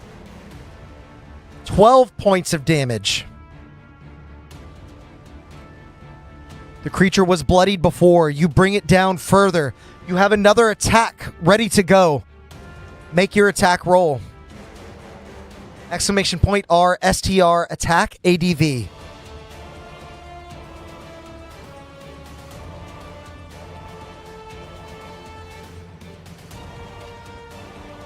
A 14, unfortunately, is not going to hit. Now realizing that you have broken their curse, Zealous peels backwards. As a matter of fact,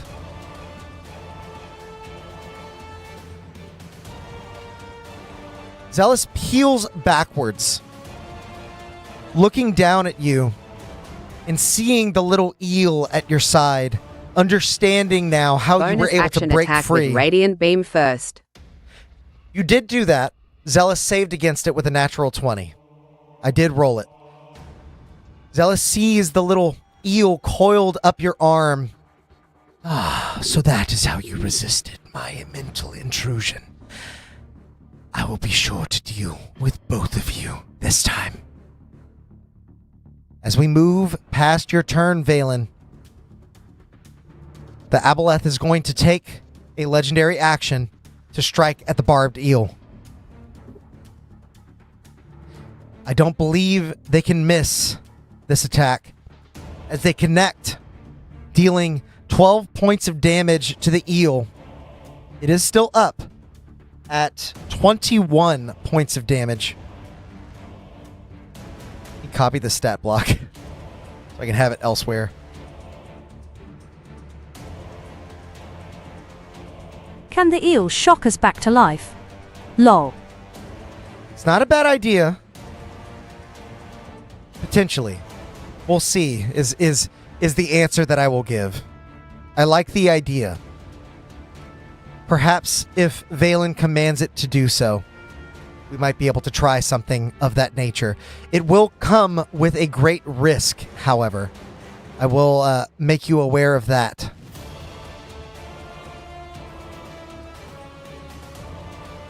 I'm actually realizing that Yancifer, we didn't roll your death save. So, XIVM, if you would, roll a d20 for me. We're going to see exactly where this puts us.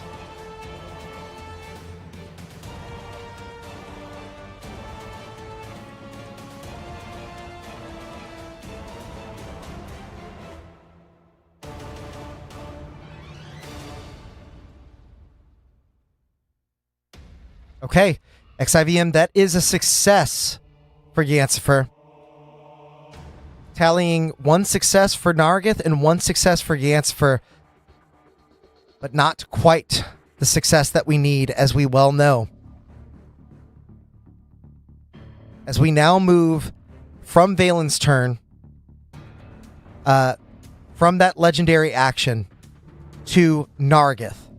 Nargith, I will now have you make a death saving throw. Exclamation point R, D20. Depending on what you roll, if it's a success, I'll allow you to reattempt the religion roll that you attempted to make before. Aruvi was felled in the last combat and knocked unconscious. They are stable nearby, but they are unconscious. So Dark Knight Yin, exclamation point R, D20. And if you make a success, I will allow you to reattempt that religion check. Okay, that is a success. So now roll exclamation point R, religion. You guys may have gone down pretty quickly, but you are a stubborn bunch, I can tell you that.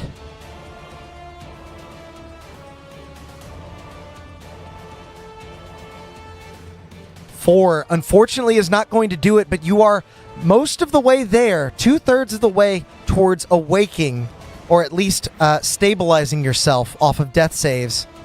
Oop, marked the wrong person. There we go.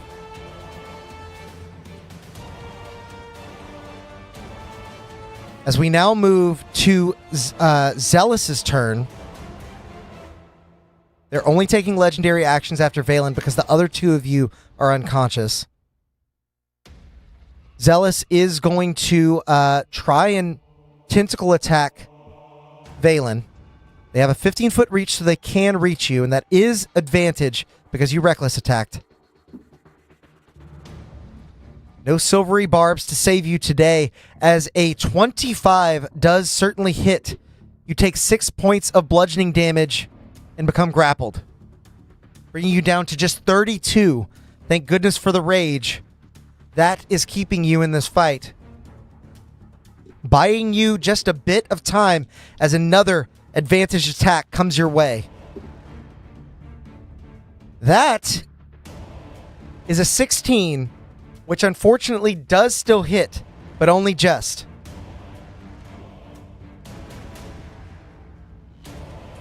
You take another 6 points of damage, bringing you down to 26.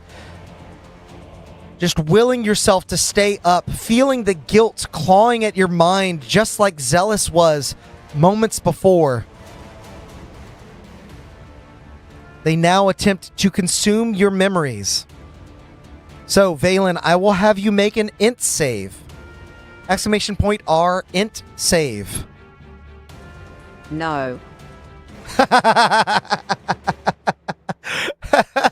Unfortunately, you'll have to.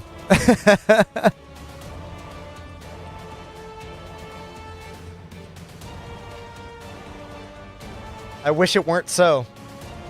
But you are going to now take 10 points of psychic damage as you feel your memories of what brought you here slipping away,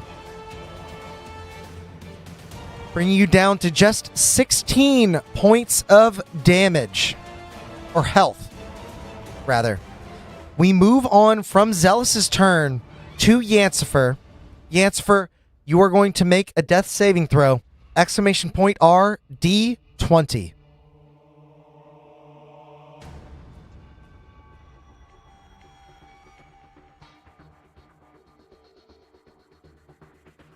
Unfortunately, that is your first failure on this death save. As we move past Yancifer to the eel's turn, Valen, Chat had some good ideas about commanding the eel to go over and defibrillate your allies.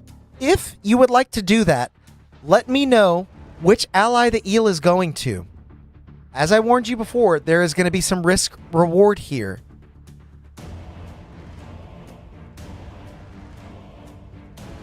And that may just see one of your allies pass or expire a bit earlier than you like.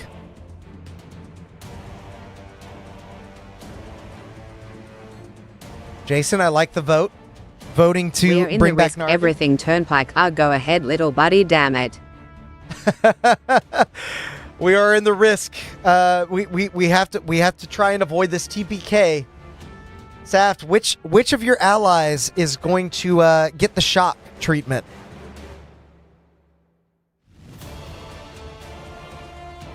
The eel would probably reach Yancifer easier because they are collapsed in front of you, but all of you are grappled by the tendrils. So I imagine that there's a little bit of waving around that's happening. So maybe even, I would say. Yancey Street. Okay. The eel moves towards Yancifer, abiding your command and biting into them. Yancifer, you are going to roll a d20. If you roll a successful death save, you will pop up at 1 hit point. If you fail, this will be treated as normal damage, and you will get 2 death save failures, and you will pass immediately. There's quite a bit of risk here.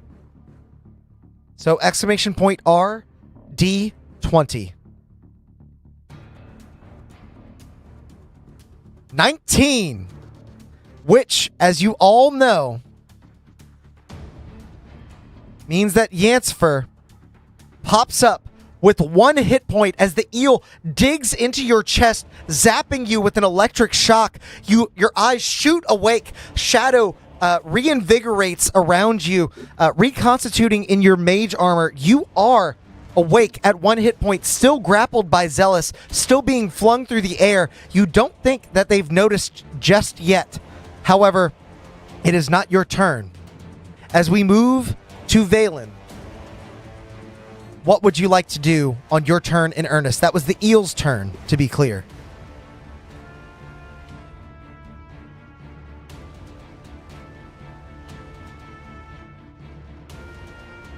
And actually, to be completely clear with all of you, I'm going to have Zealous move so that it looks nicer.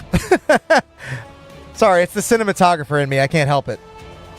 They did that on their turn. Valen, it's your go. You have you see the light return to Yancifer's eyes as they're being flung by a tendril grasping around their waist. Send the radiant blast at Aboleth. Okay. It's going to be a con save from the Aboleth. That is an 11, which fails. It's going to burn its last legendary resistance to resist your blinding effect and the damage associated. So it is out of legendary resistances. I'm going to say that because you were connected to it for so long, you understand that it was on its last tentacle. So that was your bonus action. But you still have your action to go if you would like to make some attacks or do something else.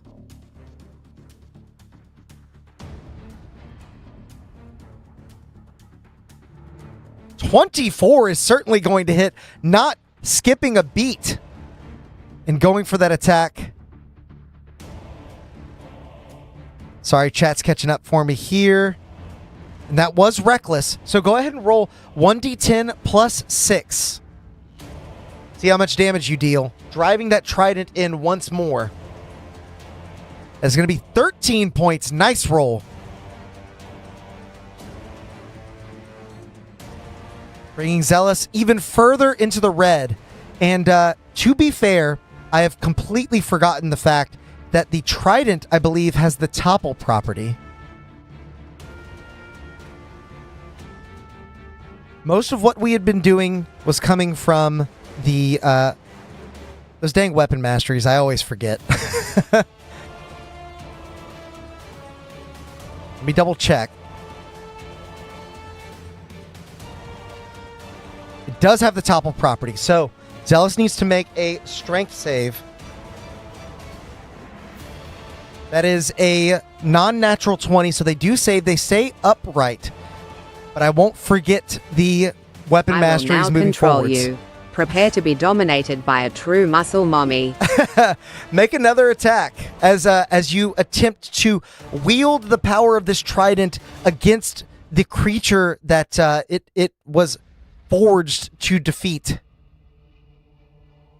Exclamation point R, STR, attack ADV. You know the drill.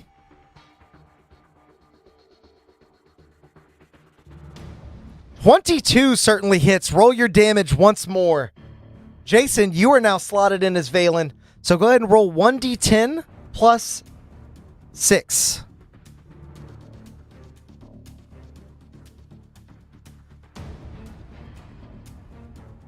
There is a slim chance here. You have brought this back from the brink. Things are still dire, but you may yet be able to live.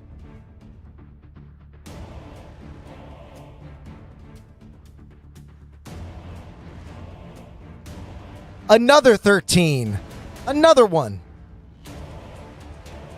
As you bring the Aboleth down to their last pool of hit points, and we pass from your turn, the Aboleth is going to take another legendary action as they still grapple you, Valen. Instead of swinging on you with a tentacle, they're going to attempt to drink your thoughts. You're going to make a int save. So exclamation point R, INT save. And if you fail, this Aboleth may start to regain. Become my lover now, or die a hopeless loser. That's a pickup line if I ever heard one.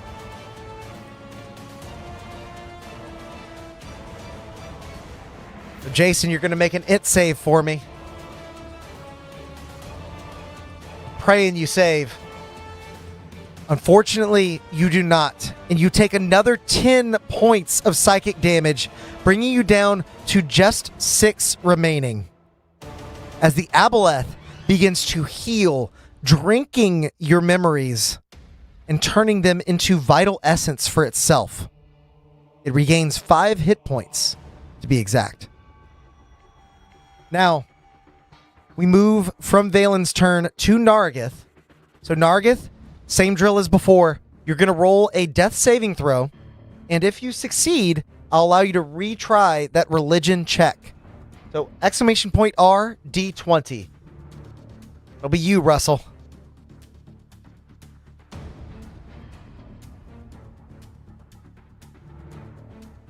You can take my memories, Okay. but why can't you take my love?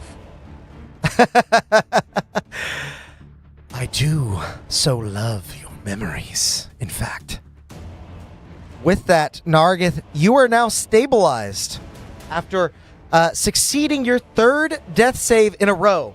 But that may not be enough for you. Make a religion check, exclamation point R, religion, to see if you can reach out to the goddess as your body stabilizes.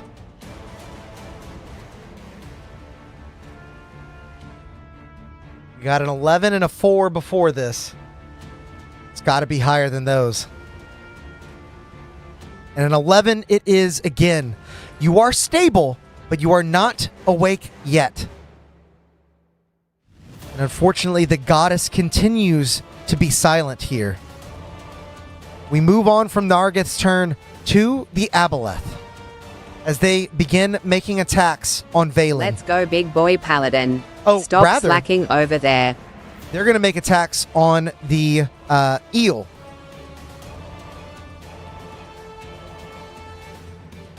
That is a 19, which does hit the eel.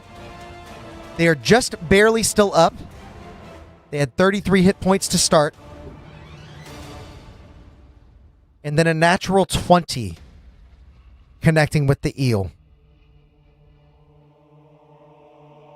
If nothing is done, this eel will die.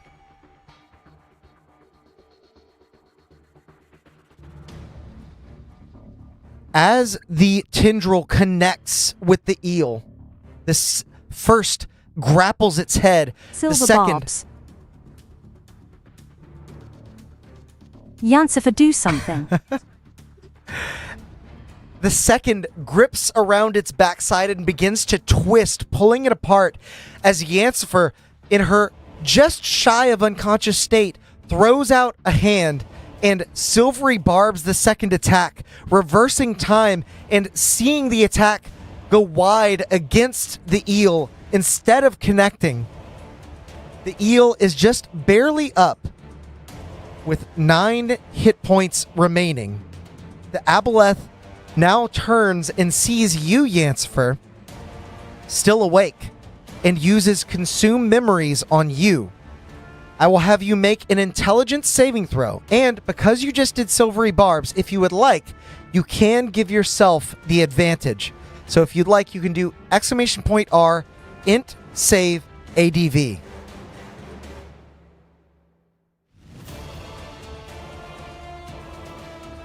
It's up to you. You don't know if this is going to deal half damage if you save. So I'll let you make that decision. You tell me. Are my memories not enough for you? Why can't I be you one and only? We are all together. We are all returned to nothing.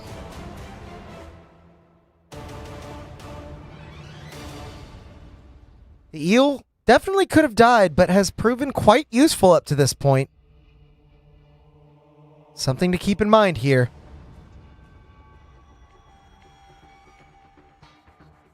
What do we think, Yancifer? Andres, I know you're here in the pilot seat getting ready to drop some lore on us.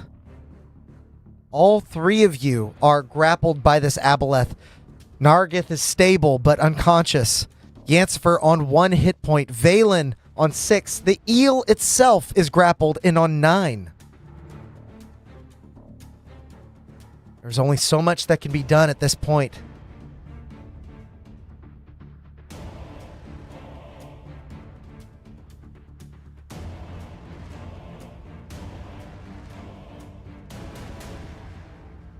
What would you like to do?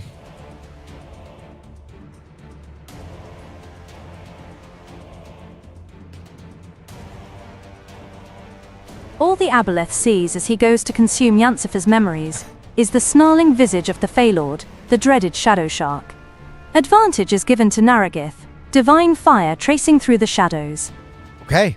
As this dark energy sort of ripples out from you, not moving incredibly fast like your magic missile usually does, but just sort of a gentle sweeping wind sort of caressing Nerethys in his unconscious state.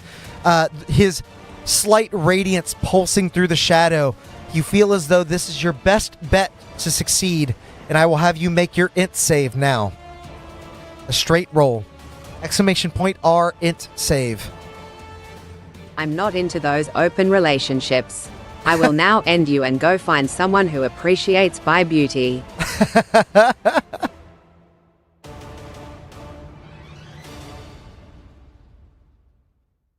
A 3 does not save, as Yancifer falls unconscious yet again with another 10 points of damage. The 1 would have been plenty. Falling back unconscious, Yancifer, you feel as though you've done everything you possibly can, and you just hope your allies can pull through in this moment. At the end of Zealous's turn, we move to yours. I will have you make your first death save now. So, exclamation point R, D20.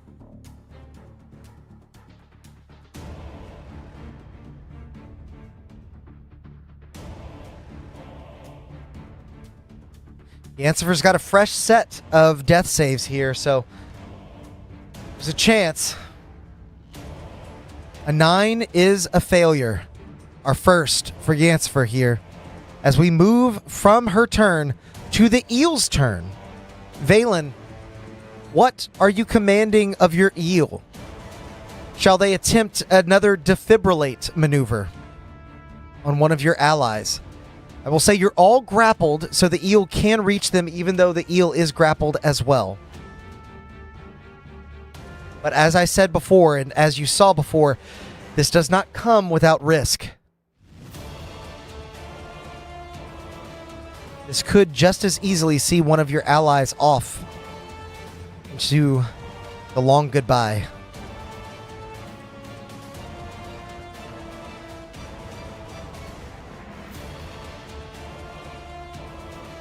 Saft is already saying goodbye to Yancey in the chat. You all have fought extremely well, and I was saying this a little earlier, but I want you all to know that regardless of if you live or die here, I am very proud of what Chat has been able to do. And it will affect the world moving forward. There will be consequences or repercussions based on what occurs following this combat.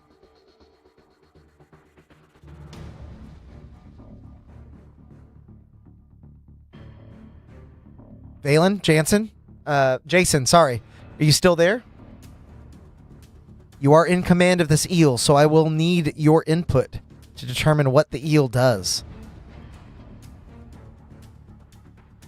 Valen commands the eel to go save Yancifer once again. Go my Elfrians. Do to Yancifer what you did earlier. Bring her back to the fight so we can defeat this loser of a lover. Okay. The eel moves to Yancifer, just barely able to reach with its fangs as electricity arcs between, stabbing into her chest once more with a natural 20 to hit. So that does certainly hit. Yancifer, I'm going to have you make another D20 roll, just as you did before. However, because the eel just rolled a natural 20, it finds the perfect As the place. Yancifer, beloved of the shadow shark, falls once again, the scene begins to change. Shadows elongate, the water starts to turn black, and fins start to swim. The shadow shark waits to snatch. And the shadow shark may indeed wake in this moment. Because the eel rolled a natural 20 on this attack, I'm going to say that they place their electric shock, their defibrillator, in the perfect position. I'm going to give you advantage on this D20 roll. You are trying to beat a 10. So, exclamation point R, D20 ADV.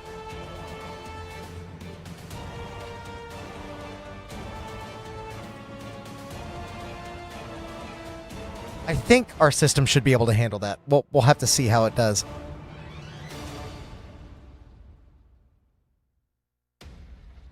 Not sure that it liked it. Go ahead and roll the D20 again. I don't think it took the advantage because normally that only works for skill checks. Roll that D20 one more time. I don't want to steal that from you in case my system is what messed it up.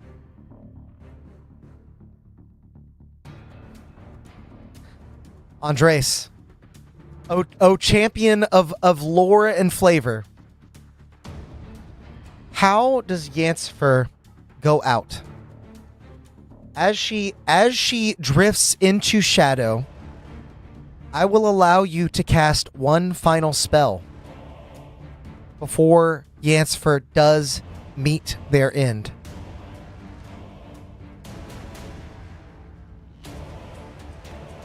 You can tell me what happens and how that spell occurs.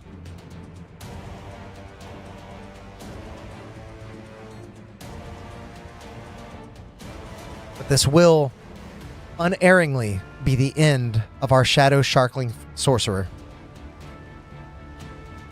Any spell. Any spell. Oh, I see. You're asking. Chat has suggested Magic Missile a couple of times. 3rd level Magic Missile.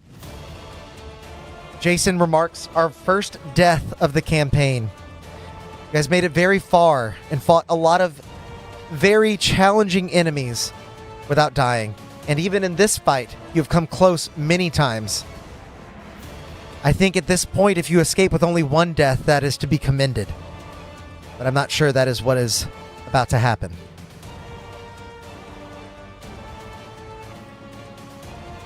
Saft also seconds the 3rd level Magic Missile. XIVM agrees. What do we think, Andres?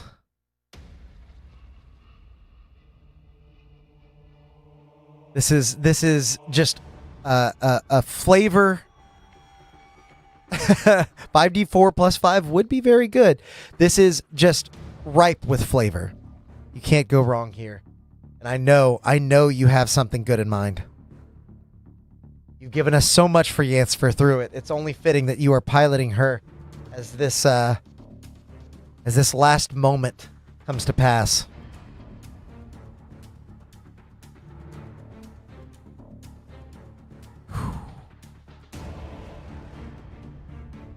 Even without players sitting around a table, even without the extremely in-depth role play, we got quite a bit in with Yancifer, and it is hard to see her go. And how does she go out? How do they go out? It's only fitting that in their dying moments, I remember the pronouns we set.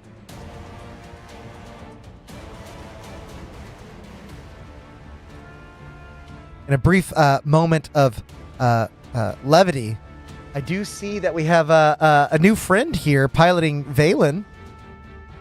Felsi, welcome in. Can't wait to see what you do. If you haven't guessed already, this next turn will be yours.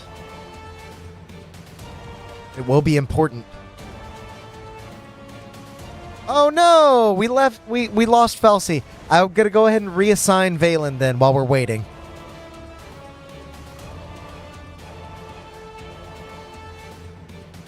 Looks like Saft is in as Valen for now. But Andres, this is for you. And I know you're cooking up something good behind the scenes.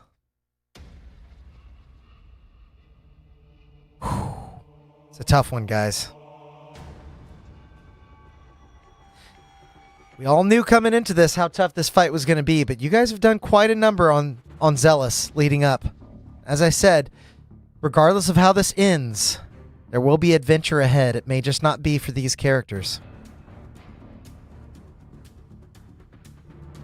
The fins circle. Until there is nothing but a circle, the water is nothing but pitch-black shadow flame.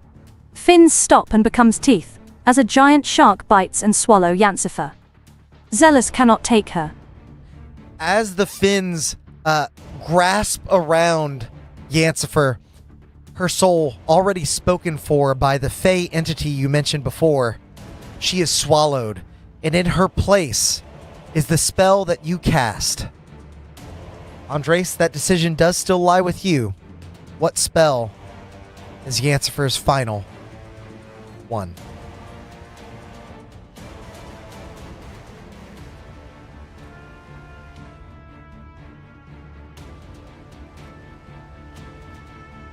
Oh, Felsi was Cajun Crate. Gotcha. If you guys don't know what Cajun Crate is, not sponsored, but some friends of ours run a amazing Cajun drop shipping service. If you guys would like to subscribe to that, look it up. I'm sure if you Google it, it'll pop up. It's good eats. I can attest to that as your resident Cajun man.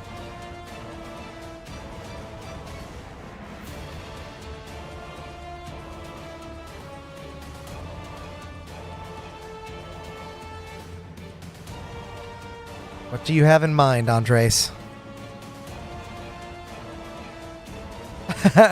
The name makes so much more sense now.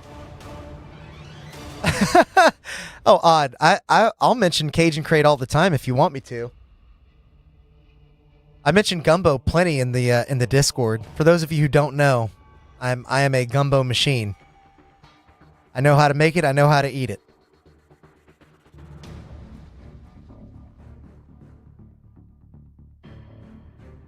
What spell have you decided on, Andres? I give you just a little bit more time. This is a really intense moment, and I definitely want Yancifer to have her amazing send-off. We got to keep things moving. If somehow you are able to miraculously, the rest of the party is able to miraculously survive this, then we have some other things ahead. Jason agrees that Magic Missile upgraded to 3rd level sounds like a great spell to finish with. That was certainly Yancifer's calling card. I would start a poll, but the results seem to be consensus. Just a absolute consensus between everyone.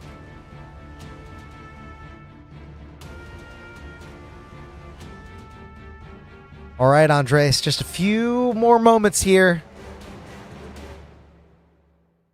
The Shark of Pure Shadow, the temporary avatar of the Shadow Shark, leaps out of pool of shadow flame and bites down on Zealous, who dared to claim what is his teeth magic missile at level 3. Beautifully described, as the shark does reclaim Yancifer, pulling her into the dark. The teeth do also ensnare half of Zealous, clamping down at 3rd level Magic Missile as you cast this spell that is going to be 5d4 plus 5. Andres, rather odd, now piloting Yancifer, you will make the roll to determine how much damage this does. John, sorry holding you to the from the bathroom there, man. 19 points of damage as the magic missiles made of pure shadow dig into the flesh of Zealous, pulling them apart and nearly tearing them asunder. But they still remain, still loom as they watch Zealous leave in a twirl of shadow. Valen, it now falls to you. Saft, what would you like to do in this moment? Staring down this aboleth. staring down the murderer of your once ally. The one that had saved you countless times before, attempted to wake you up from your daydreaming moments earlier. I am speaking you from beyond the veil, ghost sound. We'll let Yancifer continue to be on autopilot here if anybody wants to pay forward some dying words. But Saft, if you're still there, let us know what Valen is doing. Nargith, be thinking, I suppose you'll probably make that religion check again. This time at advantage, thanks to Killed my friend Yancifer. IAM, sending a blast and attacking afterward. Yancy was worth 20 of me. Oh, the all caps is sending me. Saft, make an attack at advantage. Exclamation point R, STR, attack, ADV.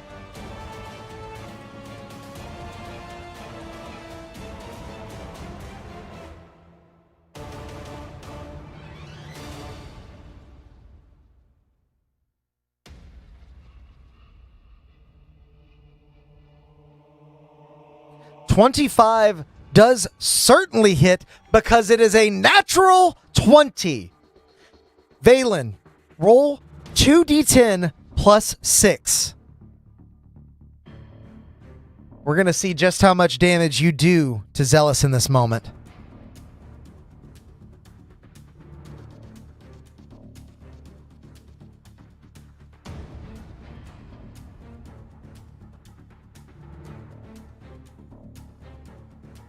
$20 points of damage. So, as you see this shadow creature pulling at Zealous, exposing their raw underbelly, you drive the trident deep inside this aboleth, twisting it, cursing them for sending your friend to the grave. In this moment, Nargith, I will have you make an advantaged religion check. Exclamation point R, religion, ADV.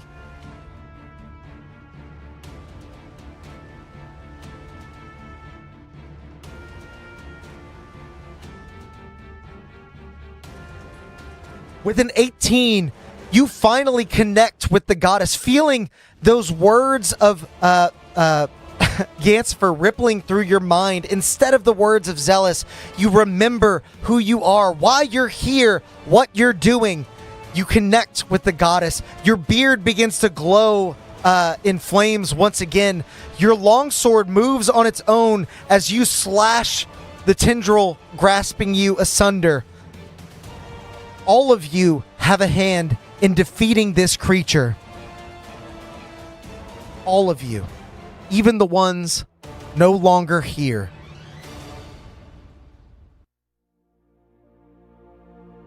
Ainir's blessing blazes within you with one last desperate flurry.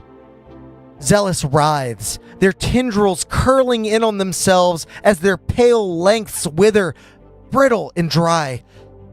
They collapse into the silt. I attack again. You continue to attack the aboleth as their body descends into dust. The three hateful eyes begin to dim and fade, leaving only empty sockets where their scarlet light once burned. Even in this moment of rage and desperation, it feels as though Nerethys itself exhales. The weight of ages lift as the evil that choked it is finally banished. You stand amidst the ruins, drowned anew. The ancient streets of Nerethys become once more a grave of silence, a grave for your friend. The storm has passed. Zealous is gone. Nerethys is free, but it will remain forever beneath the waves. Its story buried in the deep. Above, the world continues to turn, blissfully unaware of how close it came to being lost and the heroes who saved them. What are the two of you doing, Valen and Nargith?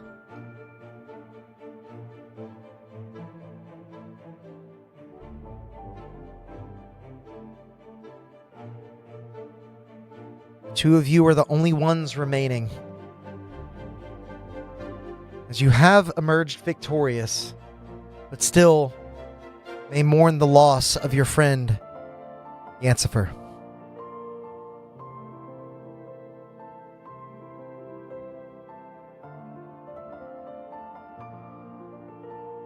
Saft, Russell.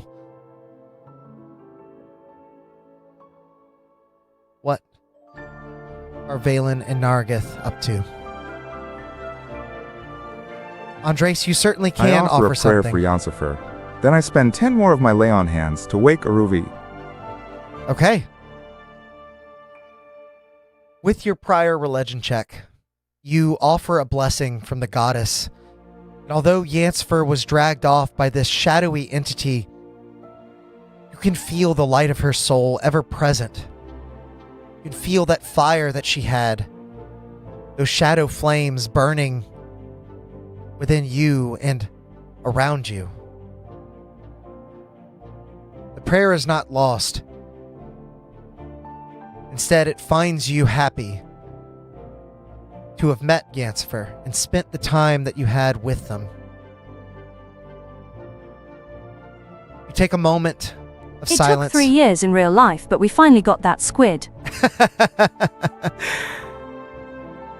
You take a moment of silence before moving to Aruvi and pumping in. We have no choice now but to lay our little halfling friend to rest. I end my rage and we begin to trek out of this elongated nightmare where I apparently believed I was in love with various monsters. Nargith, as the 10 hit points from your lay on hands channels into Aruvi, you see her wake as if just from another deep sleep on another morning. Her eyes shoot awake after a moment of lazy dizziness, and she looks around. She speaks in broken Aquan. You can't understand her words, but you understand at least the sentiment behind them. She wonders what has happened, how you're here, how you're breathing the air, and where is Yancifer? As the light from your lay on hands fades, you see another light blinking in the distance. Nargith, the light of Nerethys has long since faded, but you detect the figure at its heart. No longer the radiant guardian that you glimpsed before, but a pale, fragile old man. His skin is stretched thin as parchment. His frame is so insubstantial that each breath seems to strain against the weight of the sea. His eyes, however, still hold the same vast calm that you saw in your vision before along the spiral path. What are the three of you doing? Aruvi is slow to get up, so I suppose the better question is for Valen and Nargith. Noticing that what you imagine is Einir, withering away just as Zealous did, still holds but moments of consciousness.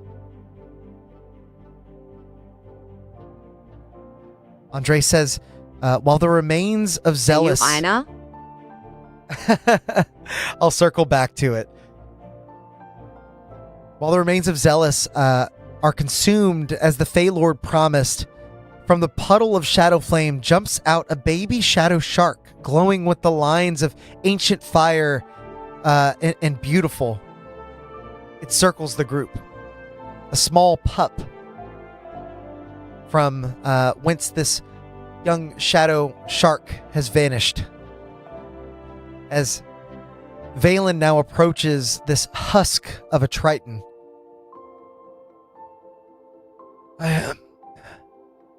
Thank you for heeding my call. But I must ask, are they safe? The ones above? As his eyes drift skyward into the dark sky of the Gulf, you are deeper than the sun can reach, yet there is a glimmer of light in this Triton's eyes whenever he brings his gaze upon the surface. How do you reply?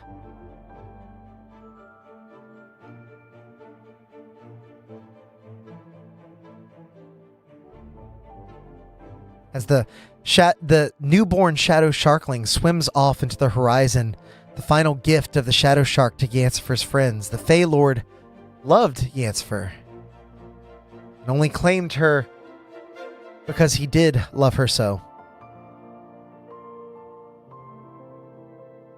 Valen, Nargith, how do you reply to Ainir when he asks if the ones above are safe?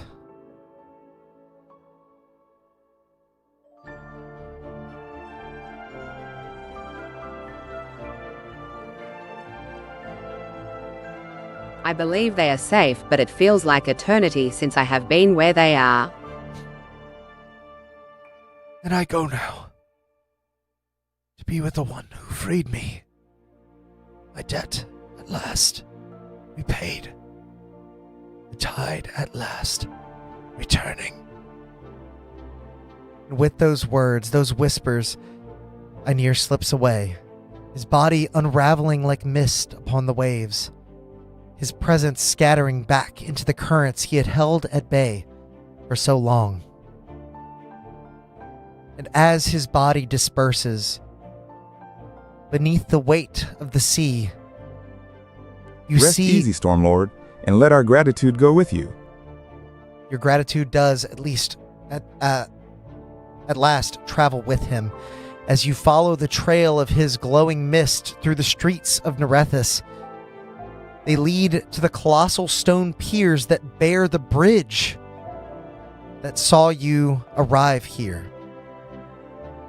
Carved like vast pillars of a temple long forgotten, they pierce the abyssal dark with an otherworldly glow. The large, tunnel-like holes in the base now met with the ocean water. The floodwaters are drawn in with steady force, pulling through the veins of the city and consuming those wispy elements into the columns themselves, as trickles of currents are sent through the spiral path, a highway of sorts. If you guys have ever watched Finding Nemo, it's kind of like the the currents that they ride. Within their cores, within the cores of these pillars, a blue radiance begins to thrum like the heartbeat of the deep, casting light that ripples across the currents. You can almost picture the Nerethys of old moving within those flows. You feel now the current tugging at your own limbs with mounting force as you step into the water's grasp. Then suddenly, you are swept forward, rushing through a narrow tunnel etched smooth by centuries of flow. Countless twists and turns see you dizzied beyond recovery. You are at the current's mercy, not sure if you're being pulled left, right, up, or down. Then, light, just ahead. The tunnel opens, and you are hurled into the air as a waterfall spills from the rocky wall you're shot out of. You crash down into a familiar pool within the Whispering Caves, the very body of water that swirls mere steps away from the mysterious cavern mural that started it all. Valen and Nargith, what are the two of you doing after returning to the Whispering Caves where you first met your mysterious patron?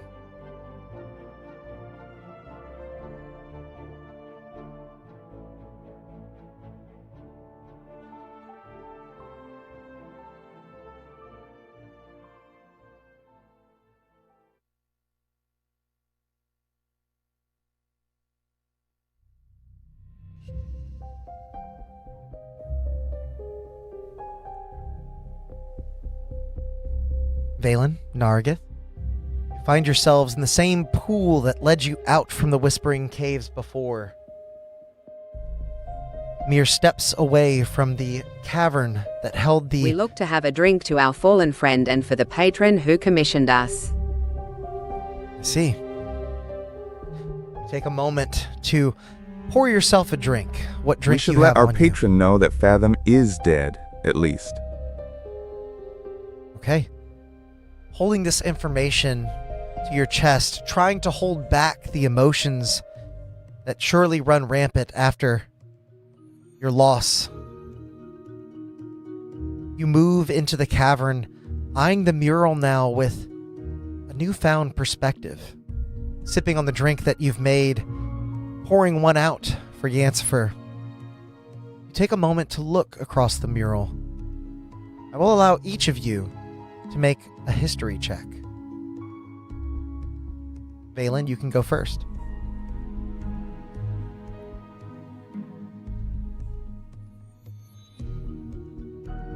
It'll be !R history. Nice. A 1. Luckily, Nargith is there to help. Russell, if you would like to make a history check, !R history. As you look across this mural with a new perspective. A natural 20. Wow, that is playing the odds there. As you stare out across the mural, you see this massive storm rolling upon a city. But now that you've been there, you look, and it appears differently to your well-educated eyes. This was not a storm being conjured to sink a city, but rather a storm being summoned to dry a city. The scar in the sky in this mural is nothing more than the waves being parted, the gulf being separated to make way for Einir in his storm. The woman grasped by the tendrils of Zealous is indeed Tethys, calling out to the one that she set free, the one she so loved. And based on what Einir told you before, you come to understand that when Einir stayed behind to ward Zealous, Tethys left with her people, taking to the surface and populating what is now Nerethys. As all these gleanings fall upon you, as these dots connect, you hear a voice from behind you. Funny thing about murals, they never change. But I'd imagine you're seeing something different after what you've been through. Your patron steps into view, still hooded and half-shadowed as before. I take it you found what I asked for. More importantly, it looks like you survived. Most don't. So, tell me. What did they show you? Lies? Half-truths? The kind that dress themselves up in old scripture and shimmering water? Your patron lifts their chin, nearly exposing their face. I wish to see into the eye of the storm.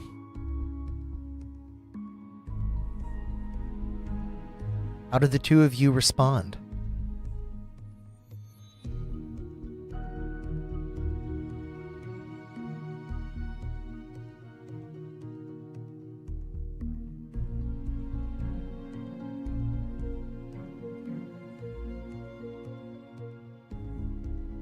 Oh, and sorry about your friend. I guess they probably didn't make it. It's to be expected. It's a tough job. You did well to make it back. Aye, Valen, wondering how much we should tell and how much we should keep quiet about. Kind of look across to your companion, this unspoken understanding. Not sure exactly how much information you should reveal to this patron. Well, out with it. The city could be in danger after all. Why I sent you down there. You have to know this is for the good of Nerethys.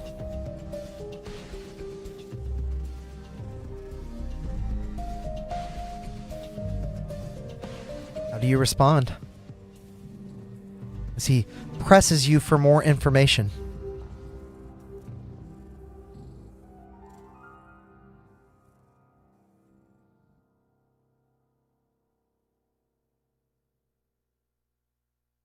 Valen, you were eyed by Nargith. I'm sure you have some thoughts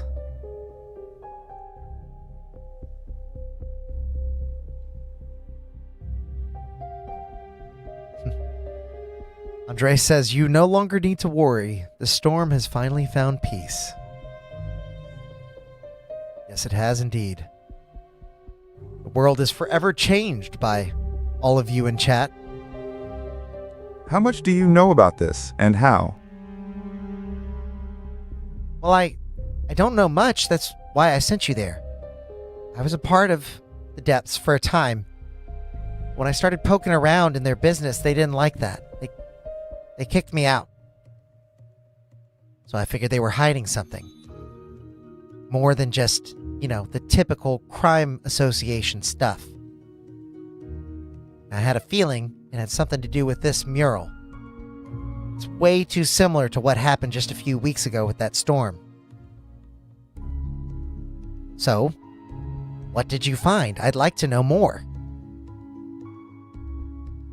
There were some pretty terrifying creatures. Where? In the Depths Lair? I hadn't seen any terrifying creatures except for Fathom, I guess. She is spooky in her own right. Although as long as you protect yourself, she can't do much. Fathom is dead. You see him, kind of startled for a moment. You can't see his expression because he's still got his hood up. But he kind of, shudders back and turns an eye towards you. You have proof of this? Did you kill her?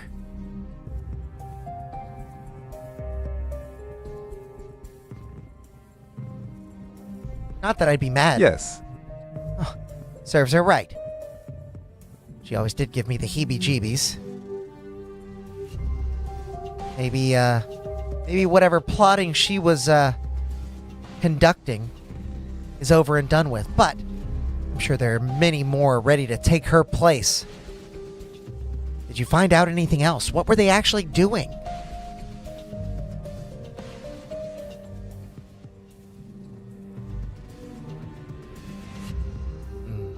She was an incredibly powerful monster. So you did fight her. Well, that explains why only one of you came back. Or one of you didn't come back. Sorry.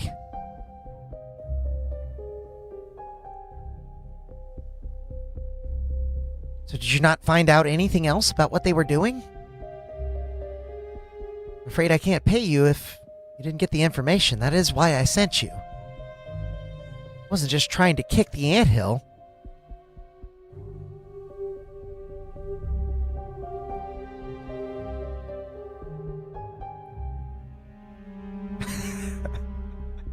XIVM, give him the container with the eel and tell him not to open it until we leave.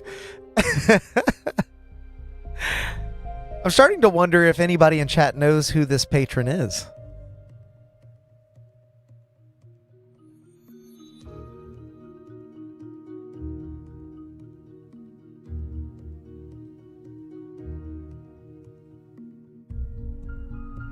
Do not give up the eel after all this. They were apparently drawing on the power of a stormlord and oppressing an underwater civilization. Here is an eel we collected as evidence. Oh. We did what you asked. She gives him the information. Okay. Valen and Nargith convey, in essence, what happened in Nerethys without revealing too much about the city itself. Without revealing too much about the secretive tribe, the Thal Rasai, that asked you not to tell the people on the surface what happened there. Your patron nods his head, seemingly accepting what you say as truth. I do.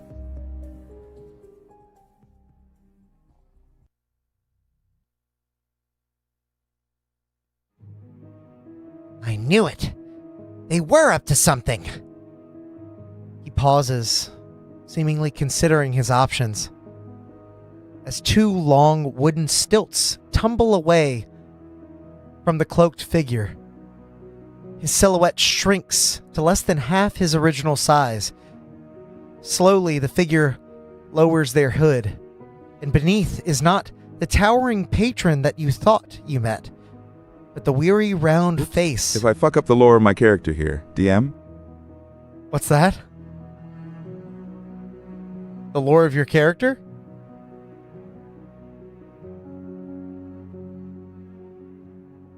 What lore is that?